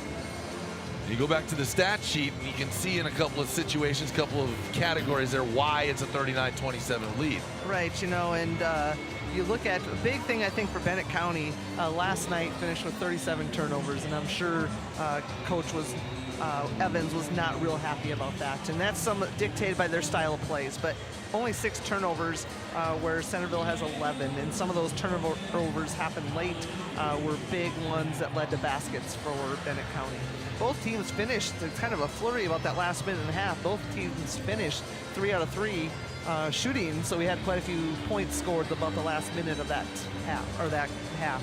Yeah, Centerville 8 of 23 overall, 4 of 15. So what, just 4 of 8 from 2-point land, which again, 50%, but you only got 8 shots from 2. The other one's coming from the 3-point stripe. And then you look at the other side of it, 16 of 30 overall, but 9 of 15, or 11 of 15 from 2 for Bennett County. Yeah, and you look at Bennett County, you got 10 fast break, 15 off turnovers, and 12 in the paint. So you're getting some pretty high percentage shots. The length of Bennett County in that zone has forced Centerville to take some probably more perimeter shots than they'd like. They've done a pretty good job of attacking the zone at times or running people through the zone at times, looking for a shot maybe in the corner, which seemed to be kind of a weak spot. Credit Shauna Evans. A year ago, they kind of burst on the scene, if you remember. Played a lot of that, you'd probably call it a 1-3-1 is probably what it was, but kind of looked like a 3-2 matchup. And they bait you into that cross-court pass. And Reagan O'Neill just made a living at the state tournament last year with that steal and run out. This year they've adapted, they've changed it, they played some man. They're playing this diamond and 1 right now, so mixing it up to try to just get their kids more active. Right, you know, and even they're kind of finishing with a kind of a matchup 1-2-2, 2-1, moving that top person a little bit. Yep. And then just that diamond and 1 has been effective, really taking Izzy Eide out of the game again, trying to limit her touches, and they're able to run different people in that position, so it's not the same person guarding Izzy all the time. Just under the 5-minute mark here, about 4 minutes left at halftime, so we'll take one more final break as Bennett County comes out to shoot around a little bit. It is 39-27, Bennett County leading Centerville. They are the past 2 years state champions battling here in this consolation semifinal. We'll take a break, back with more on SDPB. Reading opens every door to learning, opportunity, and understanding. The South Dakota Department of Education is strengthening literacy outcomes for students across our state, helping educators connect classroom instruction to the science of how children learn to read and write. Through professional support and shared resources, schools are building strong foundation in literacy for every learner. South Dakota Department of Education, learning, leadership, service. What does primary care mean to us? At Sanford Health, it means being there when and where you need it most. It means building a relationship, because when a provider really knows you, they can deliver the best care for every aspect of your health and your life. So what does primary care mean for you? It means understanding your health for today and for where you're headed next. It means a lifetime of care for a lifetime of you. South Dakota, a state shaped by its people. It's more than a place, it's opportunity waiting to be realized. At South Dakota State University, opportunity is turned into progress. Through research, education, and a community that inspires, SDSU drives the future of this state. We're not just here, we're taking action with purpose, trust, and impact. This is SD State. Protecting crops. Agronomy Plus in Mitchell, Rock Creek in Howard, and Valley Station in Armour provide agronomy services, fertilizer products, and crop analysis systems, including Agronomy 365. This system helps manage your field's performance, supporting small town communities while hiring and training local youth. Agronomy Plus in Mitchell, Rock Creek in Howard, and Valley Station in Armour, serving area producers and their communities. SDPB Sports, South Dakota Public Broadcasting. We're on SDPB2 TV and SDPB.org for this 2026 Class B Girls State Basketball Tournament. I'm Brad DeBeer alongside Lisa Bahi inside First Bank and Trust Arena on the campus of SDSU. And we've got a lot of purple on the floor in this one with Bennett County and Centerville. And Bennett County is winning it right now. Was Mr. Jorgensen just helping her with her jumper? I think he was. He can't stop teaching. Look at him. He's watching her stroking. And you know, he was a lefty too, I think. Yeah, and you know, in the state, he might be related. Well, it could be. It could be. It could be. Relation. Yeah, lefties stick together. He's out here coaching them. Can you do that? I'm not sure. That's crazy. Look at him over there. He just can't get away from it, that guy. Both teams will start the same way to start this second half. We'll see what adjustments will be made. Obviously, when you're up a dozen at Bennett County, probably not a ton of adjustments right now. You kind of like the way things are going. How about Centerville? You know, Centerville's going to have to talk about that zone a little bit, how they want to attack that. Maybe trying to, if they're going to stay in the diamond and one, can you run Izzy Ide off some screens within the diamond and one? Try to give her some open looks. That's probably the biggest thing I see. We saw she got a couple of looks top of the key, kind of ran her through an elevator screen, if you will, at the top or at the free throw line to get her open. But again, and she's a quick catch and release kid. So, I mean, if you can give her just a hair of room, she's going to get the shot off. Right, you know, and it'll be important, I think, for both teams keeping players out of foul trouble. Bennett County's had a little bit of that, but they're deeper. I think they can bring kids in and you don't miss a whole lot. But you have some people sitting with two fouls and want to keep them in the game. 39-27 as both teams come out of their final chat session, if you will, to get ready for this second half. It'll be Bennett County basketball. The Lady Warriors will inbound at half court. And Harris will control, get things set up. The lob, alley-oop to start it. She lost the handle, last touch by Bennett County. You just don't see that in girls basketball very often, do you? I mean, she lobbed that from 35 feet away. Yeah, just the strength and the jumping ability. A lot of teams are not blessed with several athletes that have that. ID for three, no good. Izzy just off the front iron. Now Reagan O'Neill will bring it across the timeline. Long to Harris. Inside. Spin move up off the glass, too strong. Rebound, Byrne backside, and the bucket is good, and the foul is called on Peyton Hansen. Kaylee Byrne with the basket. Peyton picks up her second personal. Yeah, looking on the court, you've got Austin for Centerville with three. Bennett County on the court has Byrne with 3 fouls, so those would be 2 players to watch. Payson O'Neill can get up so quick, gets the rebound. They're going to call the rebound or the foul on the rebound. Coach Tornberg wants the fact that she was on the back. I think the officials are saying she had control first and then they moved under.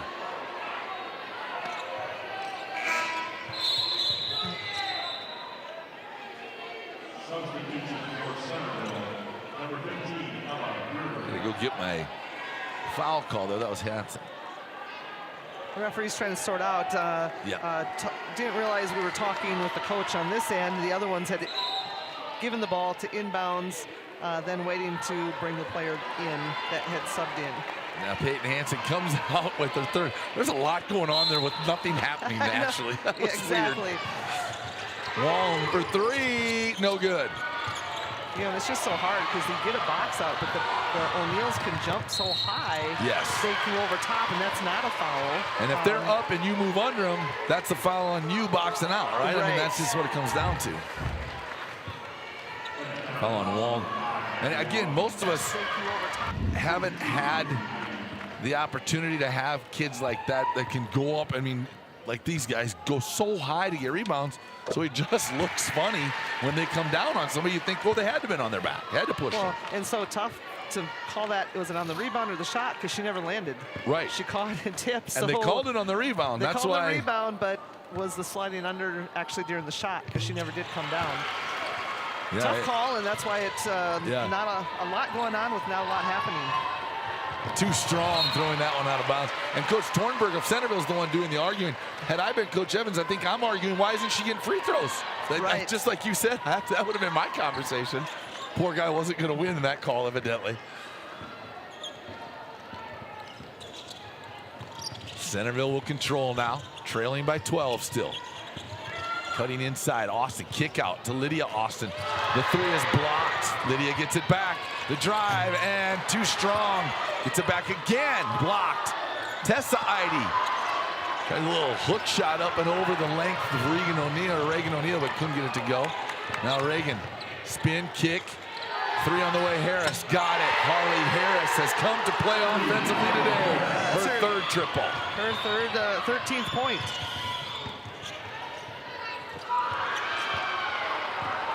Yeah, that was 13 they didn't get last night. She spent a lot of time on the chair watching.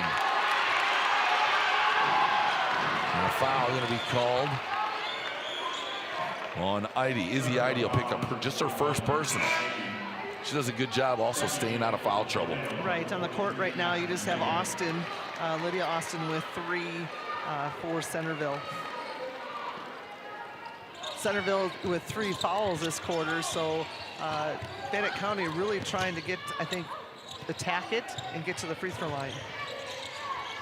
Bennett County has got 2 people with 3 fouls, but their big 3 or big 4 have not gotten in foul trouble. Payson O'Neil with the putback. They play hard also.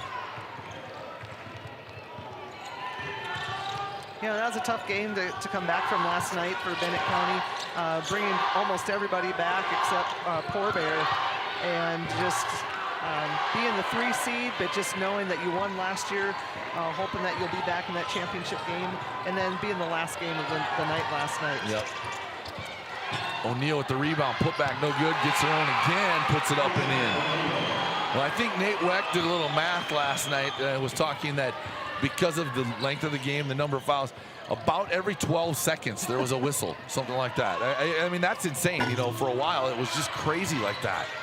Yeah, it was, you know, you look at the number of fouls, you had all of the turnovers combined between the 2 teams last night. 64, I think it was. 64 turnovers and 50 fouls. It was really stretched the game out.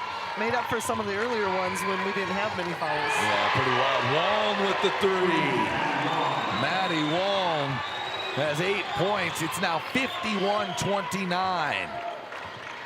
Bennett County really opening this up here to start the 3rd quarter. 10-0 run. It was just 12. Eide for 3. Launches one. Got it. She finally breaks one open. Now Bennett County will push and then slow down with Harris. Now Bennett County has not scored a field goal yet this quarter. Immediate timeout. Sorry, Centerville. Yeah, that 3 just was the first one. That was the first one, yep. 51-32. We'll go to the immediate timeout. When we come back, we'll have Bennett County basketball on SD TV Sports. Your Great Plains Case IH dealers know that hard work starts early, in the field and on the field or the court. Dedication, teamwork, pride, the values driving farmers also power South Dakota athletes. Growing crops or growing champions, it takes the same drive to succeed. Your local Great Plains Case IH dealers know the future is built by showing up day after day, ready to work, ready to win. Great Plains Case IH dealers, supporting schools, athletes, and the communities we grow.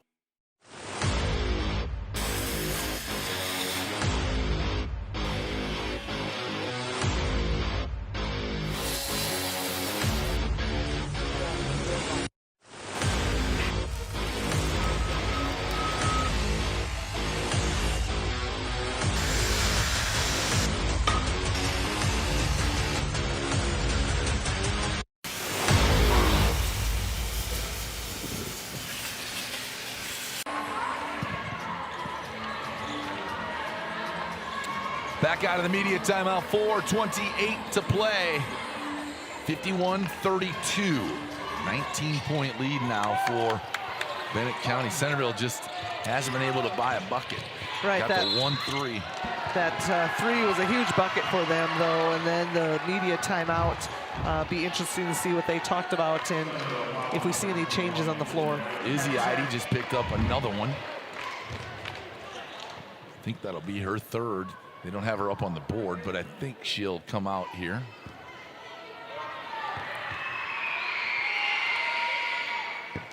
It's interesting. Statbox doesn't have her on the floor to begin with, but yeah, they didn't get her. Well, she came out. I don't know if she ever checked back in during that timeout is what I was wondering. Unless she did it right away when they were kind of all coming off the floor.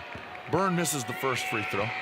Or, yeah, Byrne does. Second one on the way is good. yeah, on the floor now with three. Both her and Hansen for Centerville have 3 fouls.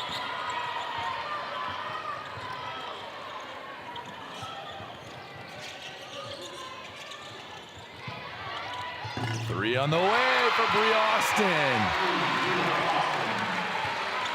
Austin, they list her at 5'5".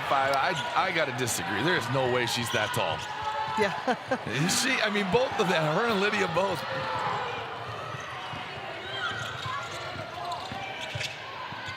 Off the glass, no good for Hansen.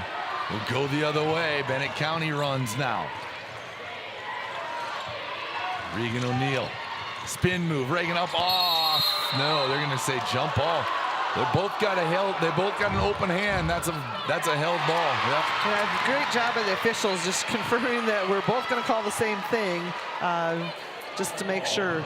Because again, the angle there might make it a little bit hard.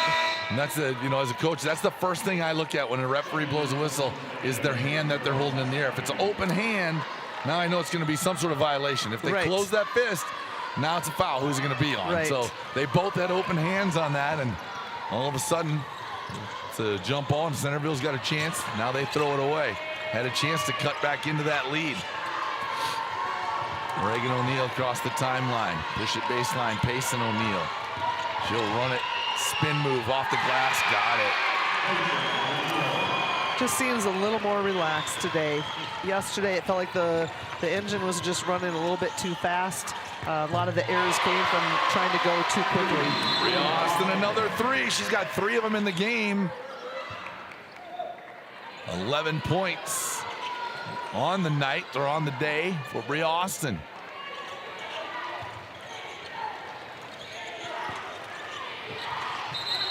And a foul going to be called on Tessa Eide. Tessa picks up her second.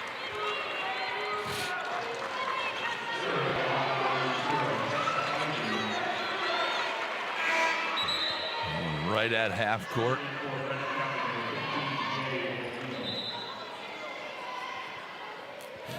I believe that's 5 fouls in the third. It is. Centerville picked up. That's their 5th team foul of the quarter, so we'll have free throws. Kind of the reverse of last quarter. Yeah. Bennett County kind of kept Centerville in it there for a little bit. O'Neill in and out, back in. And a 30-second timeout going to be whistled as Coach Tornberg wants to talk to his team.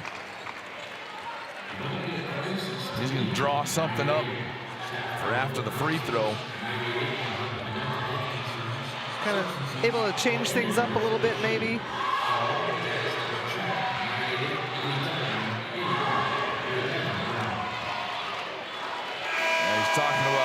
he wants the basketball.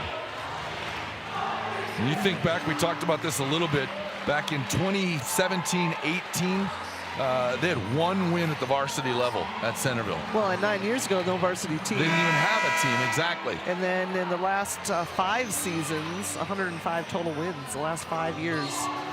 Yeah. So kind of developed a program from nothing well, a lot to of, where they are and today. a lot of these kids were 5th grade, 6th grade. All of a sudden now they're 7th, 8th, and they took their beatings a little bit, and then they've turned that around. And you don't always see that, because sometimes when you're playing that young, you learn to lose. But this team took it to heart, and Coach Tornberg is a basketball junkie. Well, and, he lives it. And you talk, you know, to start at nothing 9 years ago, 2024, won the state title, and then last year took 3rd. So not just building a program, but building one that's had a lot of success. Yeah, got knocked off by this Bennett County team in the semis, if I remember right. Yep. That 3 is good for Austin again. And a turnover.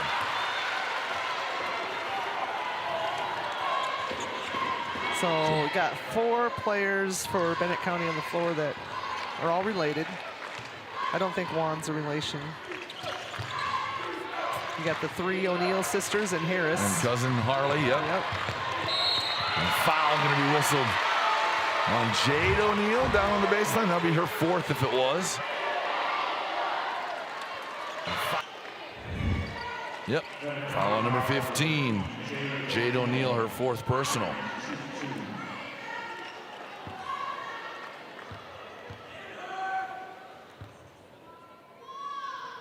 And the first one good for Heidi.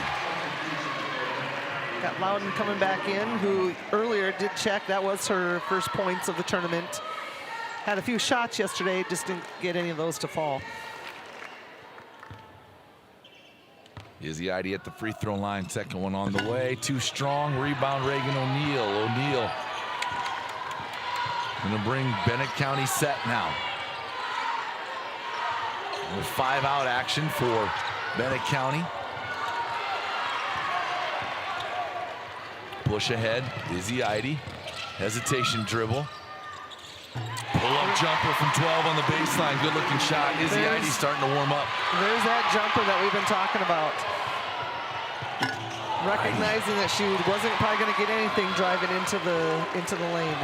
Heidi loves that baseline corner 3 also. I thought that one's going to go down. That'd have been 5 points in about 6 seconds.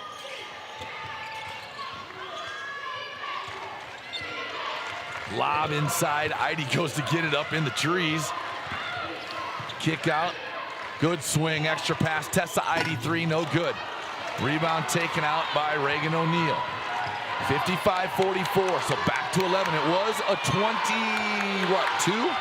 point, I think. I think that was, yeah, 51-29 was the biggest lead. 30-second timeout with 91 seconds to play in the quarter. We'll take a quick break on the full timeout. Or did they go 30-second timeout? It's a 30. It's a 30, just a 30-second. Yeah, just a 30-second timeout. She looked like she went full, and then he changed it to a 30. So we will stay here, 55-44 with 91 seconds to play. Again, Centerville just hanging around. You don't see quite the pressure on Izzy Heidi that we did in the first half as well. Right, you know, and maybe some of the foul trouble Bennett County. You got a few people with, you got Jade O'Neill with 4, you've got Byrne on the bench with 3, and you've got a few people with 2. And then also, you got to give Centerville some credit, making some adjustments, being able to run her off some screens, get her some open looks. Couple of offensive rebounds just because there's been some long shots. That helps too when you chase down those long rebounds. Yeah, and you've got also have Bria, Austin, and Hanson with 14 and 11 points. So they're getting some points, some scoring from the perimeter. Lob inside, Reagan to Payson O'Neill up, and good, and a foul is called. Foul will be called on number 5, Bria Austin. Bria picks up her 2nd personal. 8 points in the quarter for Payson O'Neill. Make it 9 on the made free throw, 16 in the game. She's 5 under her season average of 21.5. Tessa Eide. Kick it out. Bria Austin. Drive. Retreat. Try to find an open player. Find sister Lydia. Lydia inside. Hanson up off the glass and good against Payson O'Neill. Yeah, just a really quick shot, so I wasn't sure how she was going to get that off. And did a good job using her body to keep Payson behind her. Creating some space. Payson will back it down. Step through on the pump fake and then score it. Big quarter here for Payson O'Neill. 11 in the quarter, 18 for the game. Running the other way, saved. Tessa Eide back to her sister who did not reestablish. They're going to see if she got reestablished. I think they're going to give this back to Centerville. Jared Odens, I think, is going to say yes, she was reestablished. It is. But good call. I mean, he not sure if she did. He had a really good look on the, yep, she had both feet down. I couldn't see, monitors in the way, so. Yeah, and I couldn't see over top of the table right there if she was back in on the, down. Yeah. That's just the quickness of some of these athletes. Yeah. Bria Austin, 3, no good. She's got 4 of them in the game. Bennett County on the run out. Wallen will keep it. Go to Payson O'Neill, left baseline. Reagan O'Neill in the post, turnaround, too strong. Rebound underneath, Loudon up and good. Loudon with a couple of big putbacks here. Had a jumper on an offensive rebound and then knocked down this little jumper inside. 2 on the shot, or 2 on the clock, 3 on the way. Go! Lydia Austin banks in the 3 to go to the 4th quarter. 7 in the game for Austin. And it's 62-49, a 13-point lead for Bennett County. Back with more on SDPB Sports. For over 55 years, Muth Electric has been powering progress across the Midwest. Our team of professionals deliver electrical solutions with innovation and safety at the core. We work with purpose, knowing that each project contributes to something bigger. Muth Electric, a partner in building a brighter future since 1970. Since 1882, we've raised 5 generations of hardworking Americans on this land. Our great-great-grandfather believed in something simple: respect the land and it will provide. Anthem Oats, grown by us, shared with you. After 3 quarters of play in our second consolation semifinal, Bennett County leads 62-49. If you're following along on the internet and watching stats, it says 61-49 there. They're trying to figure out where that's at. I look, Payson O'Neill's got 18. I've got her for 18, so probably not there. Harley Harris has 10. Reagan O'Neill has 11. I got 8 for Maddie Wallen, 4 for Chloe London, and then 3 points for Kaylee Byrne and 5 for Jade O'Neill. So I'm not sure where all that's at. They'll try to figure it out. Aaron Jornby's on it. He'll get it worked out eventually. Yeah, one a big difference from yesterday today for Centerville. Today, 9 of 26 from the three-point line, where yesterday just 3 of 22.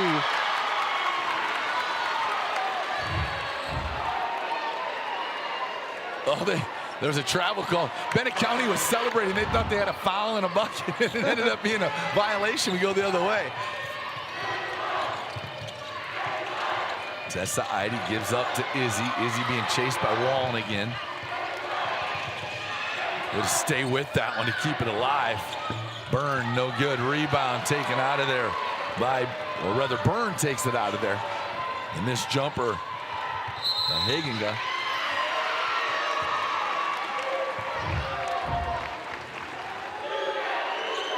Foul called on number 4.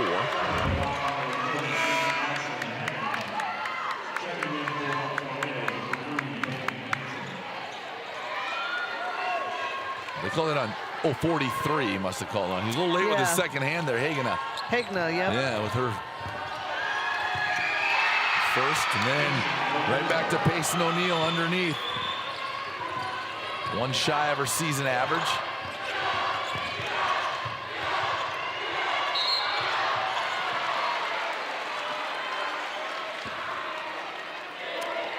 That's on Harris. It'll be her 3rd.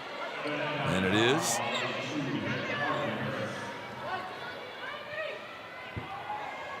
2-3 or looks like they're going. Now they're going to stay in that diamond one, but they drop everybody to flatten down, it out. Yep.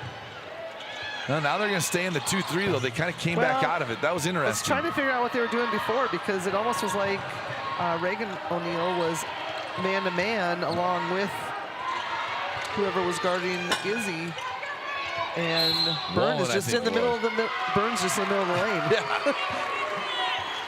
And Byrne does have foul trouble, so trying to keep her probably away from some things. Lydia Austin picks up her 4th personal. Let's take a look at what they're doing. Probably some type of matchup. Yeah, we'll see what they do when they come back down. Tessa Eide has to come in for Lydia Austin. Lydia sits down with 4 fouls.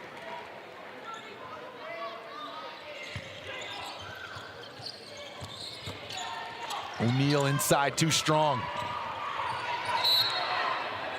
Last touch. It's good help. Jared Odens looked to the baseline, just pointed this way. Baseline official makes the call.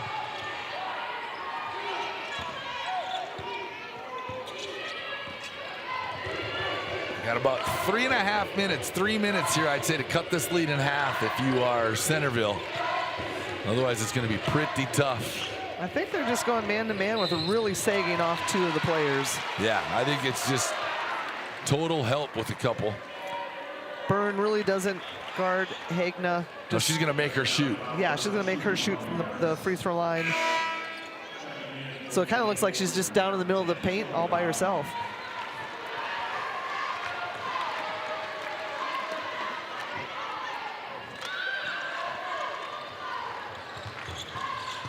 Eide back to Austin. Bria Austin, 3 off the backboard. Her sister did it to end the quarter. Might as well do it. It was open, I guess. Yep. Use it when it's open. Now we go the other way. And a foul going to be called on the drive. Wallen wanted the travel, but kind of bumped her into that travel, I think. Just her second. Team second.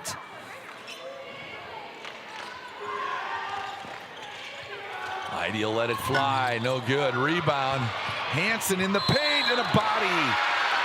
2 shots coming. Was that Byrne? That might have been Byrne. She was trying to. Picking up her 4th.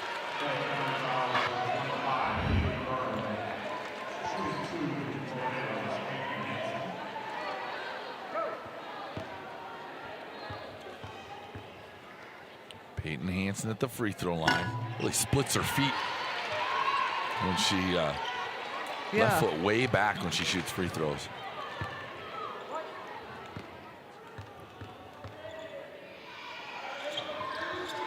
Got that one to go.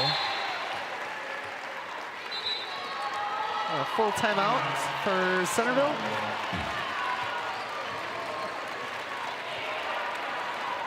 Full timeout. We'll take a break as well. We're back with more with 6:05 to play on SDPB Sports. Our Peterson Farm seed reps, real-life seed heroes, well, they've been known to go the extra mile, literally thousands of extra miles every year. And when they're not driving gravel roads, they're out walking fields and sampling soil. When time is the enemy, they're there to save what's left of the day. Are all Peterson Farm seed reps seed heroes? I guess that's a yes. Peterson Farm Seed, we're that kind of seed company. Powering the possibilities of tomorrow starts today. For our homes, our farms, our businesses. That's why our Touchstone Energy Cooperative continually plans for the future by utilizing and sourcing safe, reliable power for the next generation. So we can power possibilities long into the future. Touchstone Energy Cooperatives, powering possibilities.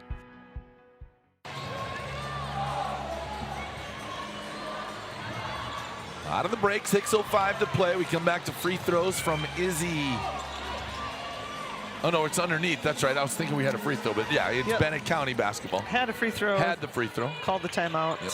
We got Heather Shaw back in the game. She hasn't seen a lot of minutes so far, but Played a ton last night, though. Yeah, yep.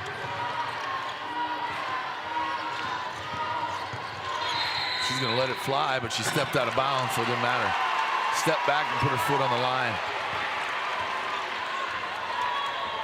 64-53 again. Centerville trying to just cut this lead in half. You get it back to 6, 2 possessions maybe. Now all of a sudden, puts a little pressure on Bennett County to make big shots. Well, just whoever's going to take care of the basketball. Reagan O'Neill way up high to rebound that basketball. She'll push the other end. Swing it to Wallen. Wallen looking for Payson O'Neill. Can't find her. Loudon just about walked.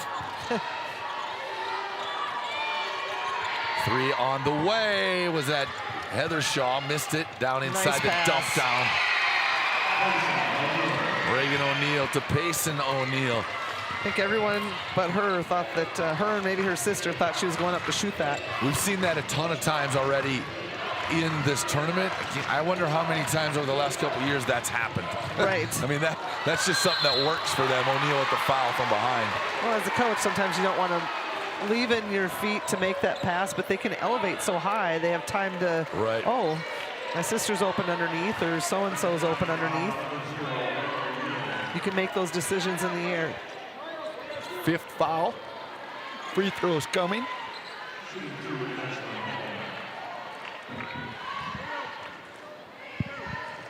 This is one way Centerville can kind of claw their way back again.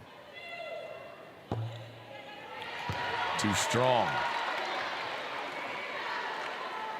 Ashlyn Hagener. A couple of free throws.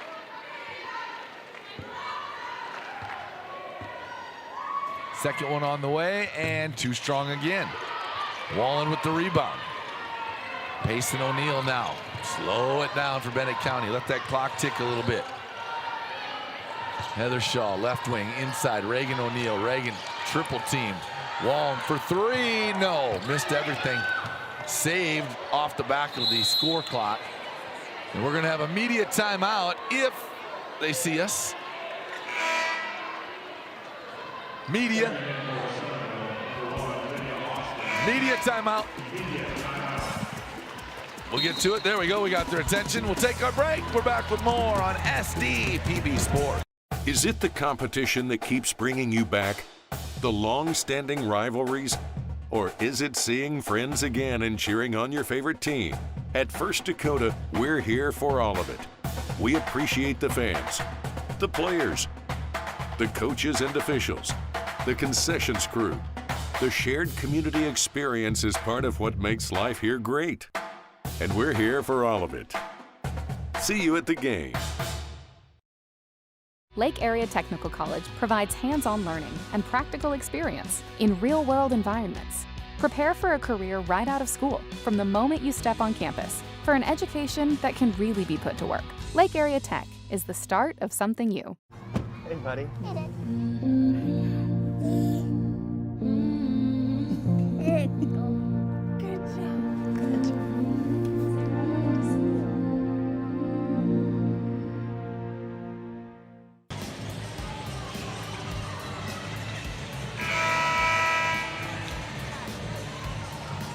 From First Bank and Trust Arena, our final 4:47 ahead of us. And in the second consolation semifinal. Get a little water spill during the timeout, maybe. Get that cleaned up. I think everything's good. Shauna Evans doing her part out there, trying to, don't get those shiny white sneakers all dirty down there, Shauna.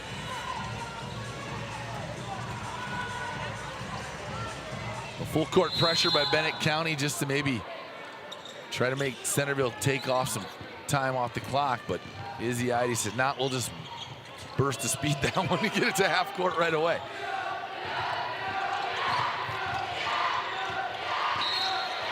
Eide fouled. Free throws coming up.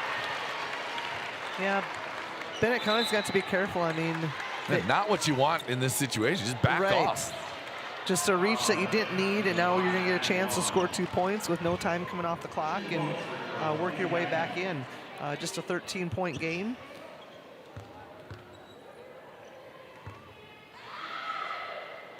First one is good for Eide. We saw last night all the fouls in that game. Quite honestly, that was definitely the difference in the game. Right. What Parkston shot, or Harding County shot, what, 45 free throws, I think? Right. Probably should have won the game by a dozen. They went 27 of 45, so didn't necessarily shoot it particularly well, but had so many. And Bennett County got to the free throw line enough to win that too, but they just didn't shoot real well. Heidi off the glass, got it. So now we're looking at a 9-point game. Yeah, just like that. Well, we're largest lead, 22.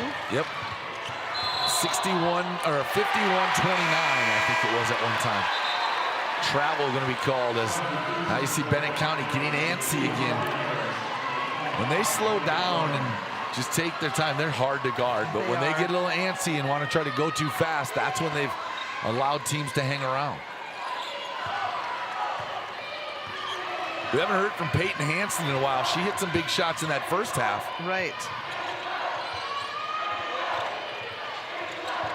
Tessa Eide looking for help. Oh, great pass to little sister. Tessa to Izzy. The layup is good. Back to 7 points, 66-59. O'Neal throws it behind. Reagan throws it behind Payson. Timeout. Bennett County. 3:36 to play. Possession arrow in favor of Centerville. Centerville will shoot free throws the rest of the way. Both teams have 2 timeouts remaining, so things starting to look like Big Mo has jumped on the side of the team wearing white with purple. Right. You know, and I thought it was a great possession by Centerville with Vaughn guarding Heidi, putting her at the block, or letting her cut down to the block and post her up.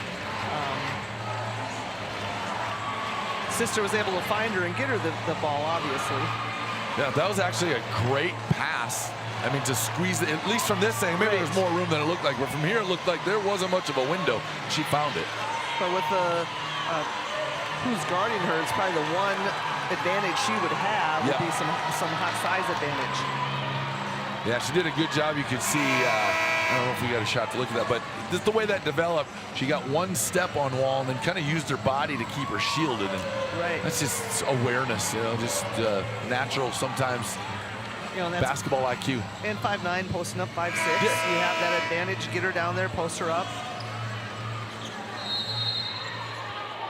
Little full court pressure just from Waln on Heide. You know, Byrne back in with 4, and you got Harris with 4.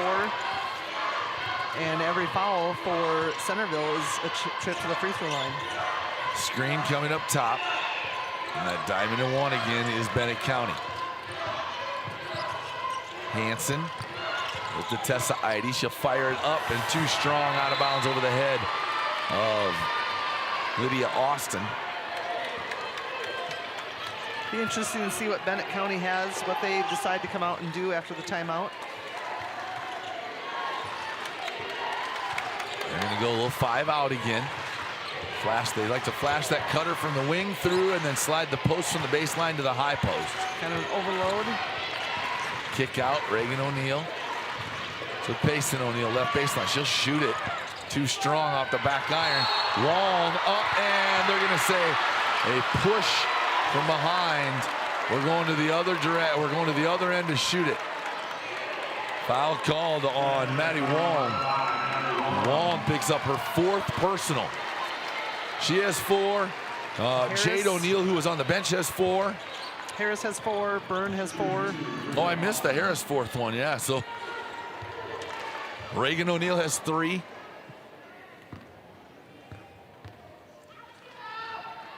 Shot up and good. The first free throw for Bria Austin.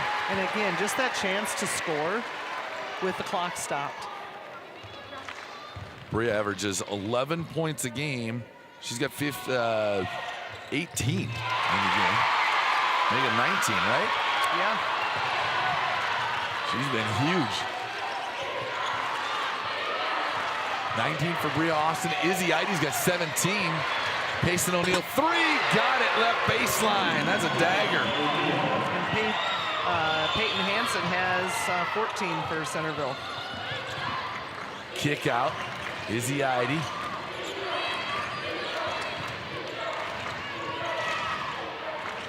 Bria Austin, right wing, swing it. Hansen for three, the answer! Peyton Hansen has 17 and a full timeout Centerville. We got a ball game with 2:18 to play, 69-64, Bennett County by 5.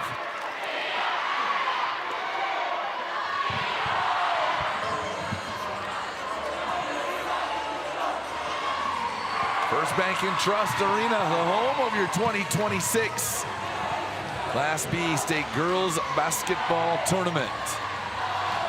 SDPB sports coverage continues next week. Live coverage of the boys basketball championships.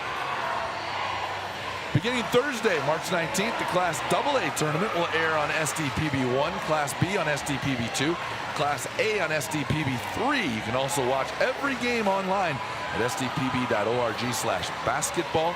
The A and AA out in Rapid City. The A at the Monument, the AA at the Ice Arena. Is that how it is, if I remember correctly? And then, of course, Class B, boys, the traditional Northern State University, Walks Arena campus of Northern State. The Barnett Center. Fantastic place to watch high school basketball. All the venues, really. I like the Monument, too, as a place for high school basketball. It's not quite as big as the Denny Sanford Premier Center. Right. Not sure I've watched a basketball game in there. At the Monument? Yeah. Yeah.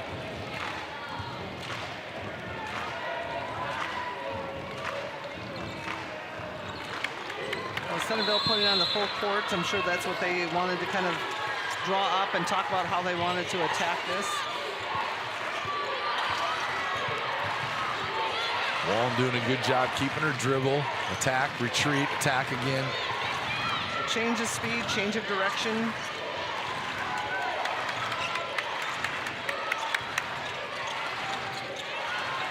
Payson O'Neill in the paint. Turnaround, up in traffic, off the glass, and good.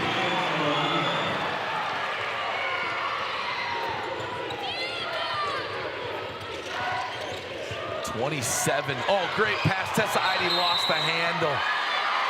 Looking up, shooting it before she had the ball in her hands. Yep, that was a great find by Lydia Austin. Tessa Eide, like you said, she's so wide open. Just got to shake it off. 71-64. Hansen, or rather Harris, loses the handle, gets it back. Reagan O'Neill has it tipped away. They're going to say foul on Lydia Austin from behind. Just the third team foul. Lydia picks up her fifth, though. That'll be 5 on her. Yeah, not a bad foul except for the fact it's her fifth. Otherwise, right. You know, you're at 133.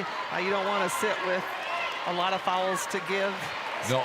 3 gives them that cushion if they pick one up accidentally, but losing her is not what you want. That's huge, especially since you're behind and you have to press a little bit. Right. Now you have to bring a post player in. No one else with 4 for Centerville, so they're everyone okay to give one up if they need to. Right. 90 seconds to play. 71-64. We'll visit with the winning coach following this matchup. 3 on the way from the 7th grader. Got it, Jade O'Neill. Wait, what? I wasn't supposed to shoot that? Just fearless. 8 points in the game. Eide on the drive. She'll go to the free throw line regardless.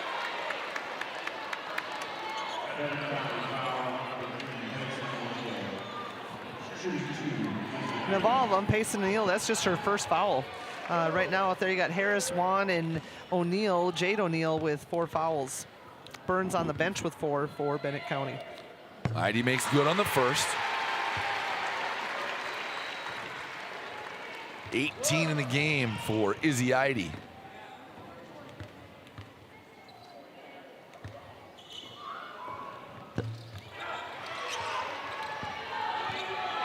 Reagan O'Neill down the sideline. To the corner baseline timeout, 32nd timeout, a 9-point lead for Bennett County. Again, we forget, yeah, they're the defending champs. Yeah, they've won a ton of games the last 2 years, but they are sophomore, freshman, 7th grader on the floor right now. Like, you got to talk them through some spots. And I think it's a great timeout. Sean Evans probably saying, we don't need threes now, especially early in the shot clock. Right, you don't want to shoot your way out of this game. Yeah. And just reminding them probably of that. Again, with, you know, just the youth being in the situations, the games they've been in, a lot of games that weren't really close for them throughout the year. Yeah, they didn't have to get patient. And when you're up 25-30, you can just keep playing.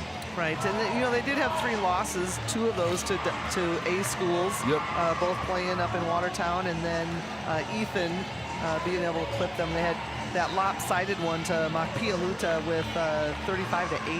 It was probably their most lopsided loss of the year. I watched a lot of that game, just happened to turn it on the night that they played. We didn't play, and I just turned it on, and it was from the very beginning. Makpialuta just ran out. They were up, I don't know, maybe like 30-12 or something, 30-6, and it just, they couldn't recover from that. You know, it was just one of those nights where everything Makpialuta shot went in.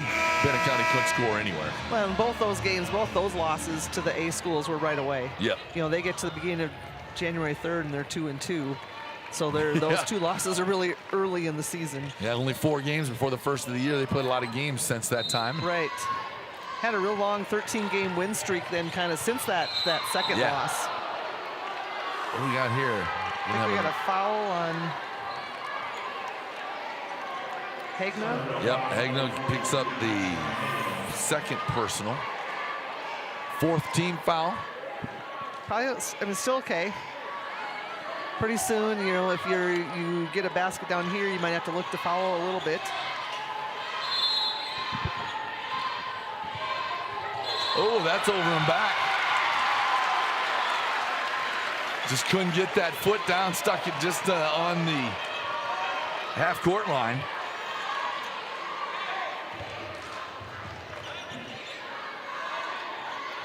Those are the silly turnovers that as a coach you just scratch your head about. Yeah, you all the time you talk about There's that. a hold.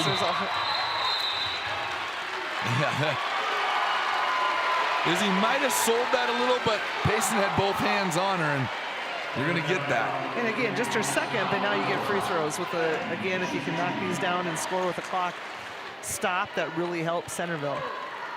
Chance to get it to 7, still going to be 3 possessions regardless. Got to get stops at the other end. Yeah, probably not what Coach Evans wanted to come out of that timeout. You call the timeout to get set, hopefully draw something up, talk about what type of shots you'd like. Back at her season average with 20 again for Izzy Eide. There's a quick foul. Bria Austin picks up her 3rd personal. So now you've got Tessa Eide with 2, Peyton Hansen 3, Bria Austin 3, Izzy Eide 3 fouls. Again, they all have one to give up if they need to. And a smart person to have for Centerville to put at the free throw line, only a 29% free throw shooter. Wow. I didn't realize that. Yeah, Wallen, we haven't seen her shoot much. She just kind of handles everything. Not sure she gets to the free throw line a lot, but knocks that one down. Yeah, you wouldn't have known if she's 29% free throw shooter by that shot. No, steps to the line. A lot of confidence. Made them both back to 9. Probably doesn't shoot a lot of them. I don't know if you've got that in front of you, but you had a little bad streak where you missed a few, and that happens. Hagna, kick out. Bria Austin, 3, no good. Rebound, Tessa Eide. And a foul going to be called, so another chance to score with the clock stopped on a rebounding foul this time. Tessa Eide has 4 points in the game. So shoots about 0.4 free throws a game. So testing your math a little bit. Say that again, 0.4 free throws so per what, you shoot about 12? Yeah, probably 11, 12 maybe. That wasn't bad. That wasn't too 3, bad. So I was pretty close then. That wasn't bad for me to come up with that number. Got it. First one good for Tessa Eide. Make me do fractions. It is Friday. Usually it's fraction-free Friday, not fraction-fun Friday. Well, I was just a few comments from some former players out in Pierre watching the Bees, and we said, you know, we're working on we're working on percents. Okay. We're working on percents if you're watching this in class. Oh, a foul as Reagan O'Neill dove for that one. Tessa Eide comes over to see if she's all right. Reagan O'Neill. It's been a while since we've seen her on the floor like that, but she's hit the deck a lot in 2 games. I haven't had a chance to watch them play volleyball. Would have to guess they're on the floor a lot in volleyball. Yeah, and watching her leave the floor in volleyball is a sight with her athleticism and jumping ability. Yeah, I wouldn't want to be on the defensive side of No, it's insane. Not so much block, because I wouldn't be able to block. But to dig a ball but from to her? dig a ball, I probably would break a nose. Yeah, you better stand in and be tough. Got the second one to go. 10-point game, or 9-point game, 77-68. 3 on the way. Eide short, no good. Rebound underneath. Austin. A lot of purple jersey in front of her.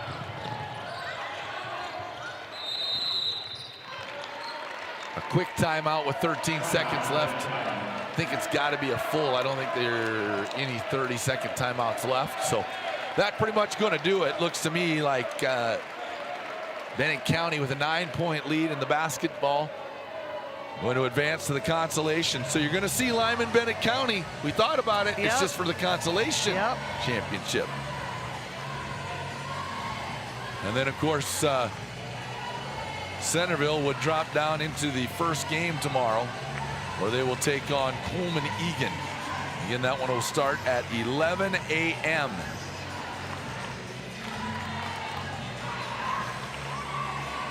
Still a chance for Bennett County to pick up trophy instead of a plaque when you play for that consolation championship.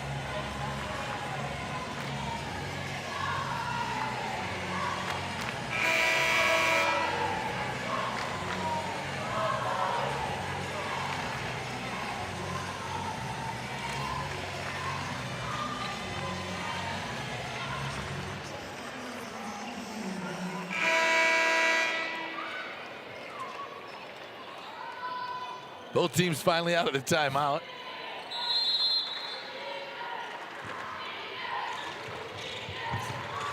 Bodies on the floor. Payson O'Neill hits the deck. She's going to get back up. Now just hold it, get out of the way. No reason to go anywhere with the basketball. It'll be Bennett County ball with just 2 seconds left. Lisa will touch base with Shauna Evans after the game. Get her comments, as the winning coach will advance to the consolation championship. Bennett County with the 77-68 win over Centerville.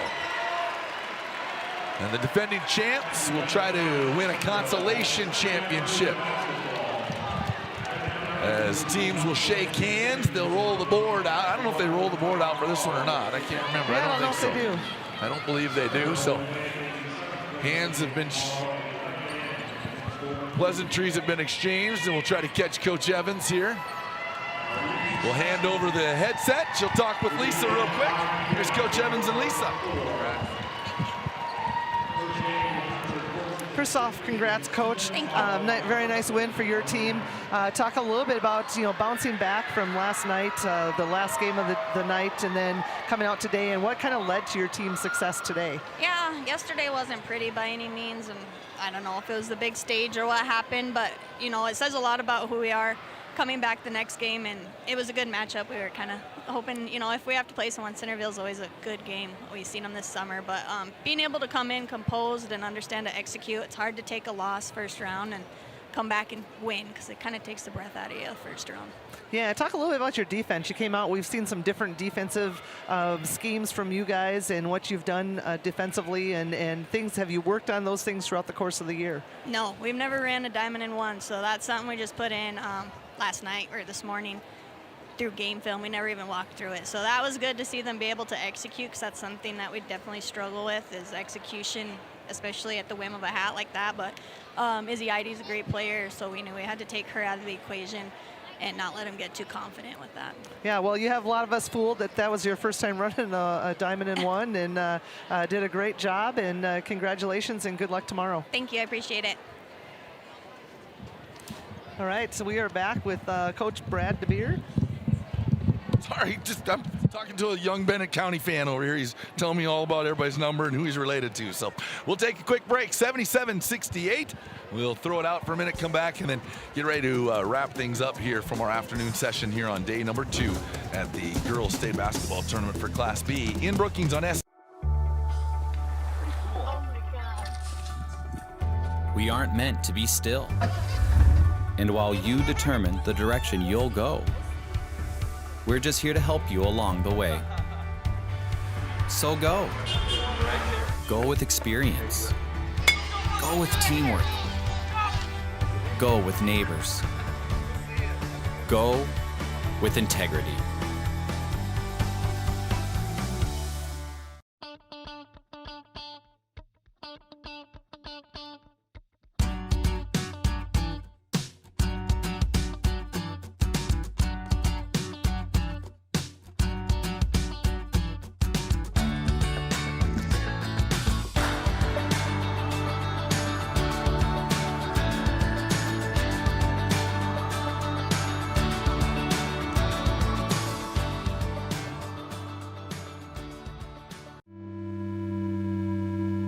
You hear about work-life balance like it's a big equation you have to find the answer to.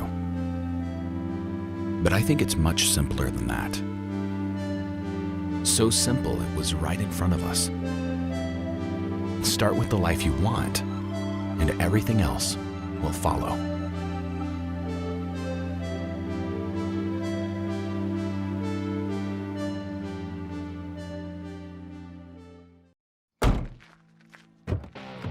Peterson Farm Seed Reps, real-life seed heroes, well, they've been known to go the extra mile, literally thousands of extra miles every year. And when they're not driving gravel roads, they're out walking fields and sampling soil. When time is the enemy, they're there to save what's left of the day. Are all Peterson Farm Seed Reps seed heroes? I guess that's a yes. Peterson Farm Seed, we're that kind of seed company.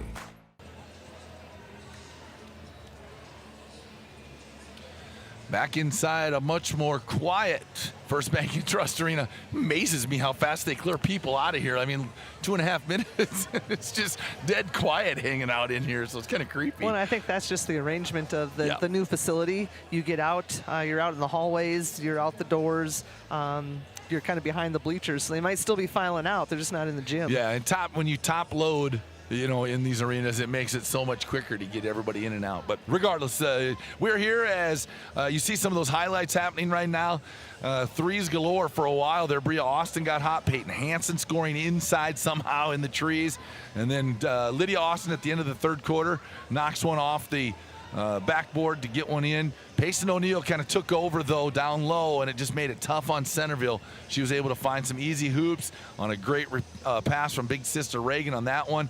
The backdoor cut there from Tessa Eide to little sister Izzy Eide. There was another three down in the corner. Maybe that was the two that we were missing. That one was close to the line. I didn't see it. But O'Neill again stepped through, finish off the glass. Jade O'Neill, the three, the 7th grader, just ice in her veins. You talked about that. Came in, no worries in the world. Just let me go play. Right. You know, and then right after that, the next trip down, Coach Evans takes a timeout, probably wanting, hey, we don't need to shoot quite that early in the shot clock here, and giving Centerville some opportunities to score on the other end. Talk a little bit about some of the stats. You got the final sheet in front of you. Yeah, you know, looking at some of the stats, a lot of things pretty even. You look at rebounds, Bennett County 39, Centerville 31. You know, both teams played through some foul trouble. No, you know, we didn't see a lot of people have to sit out long periods of time, but some people did have to sit out. And just the balanced scoring from the different teams. You know, both teams had, well, Centerville had 3 people in double figures, and the balanced scoring for Bennett County, 4 people with double figures. And then you talk about Jade O'Neill coming off the bench, didn't play yesterday, but finishes with 8 points tonight. As we wrap things up, we'll take one more break, come back and reset everything, show you how it went today, get you set up for tonight. Should be a dandy of a Friday night in hoops action in Brookings. From First Bank and Trust Arena on SDPB Sports. Creating a legacy means different things to everyone. For us, it's about family, watching my daughter follow in my footsteps, passing the farm onto her, and working side by side every day. It's about building something that lasts. Agtegra Cooperative has been by our side through it all, supporting us from one generation to the next. Agtegra Cooperative, legacy rich, future focused for generations to come.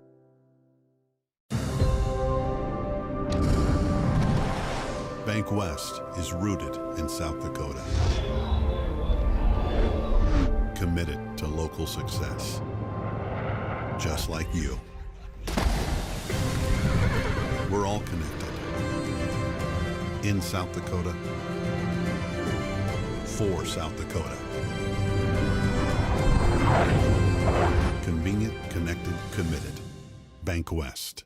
Educators across South Dakota are coming together to elevate, educate, and empower. This June, the Department of Education hosts the South Dakota Literacy Conference in Mitchell, a gathering dedicated to advancing the science of reading and sharing new insights into how students learn, exploring research and real-world strategies for South Dakota educators to move literacy forward for all learners. South Dakota Department of Education, learning, leadership, service.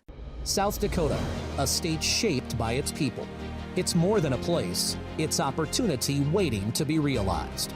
At South Dakota State University, opportunity is turned into progress. Through research, education, and a community that inspires, SDSU drives the future of this state. We're not just here, we're taking action with purpose, trust, and impact. This is SD State.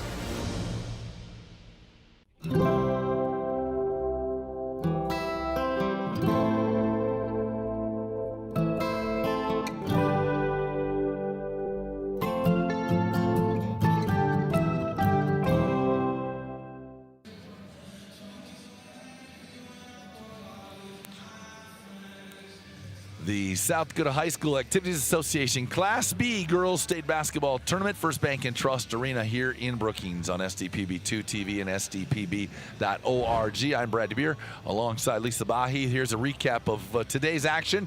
Lyman Raiders will head into the Consolation Championship tomorrow with a 5-point win over Coleman-Egan, 53-48.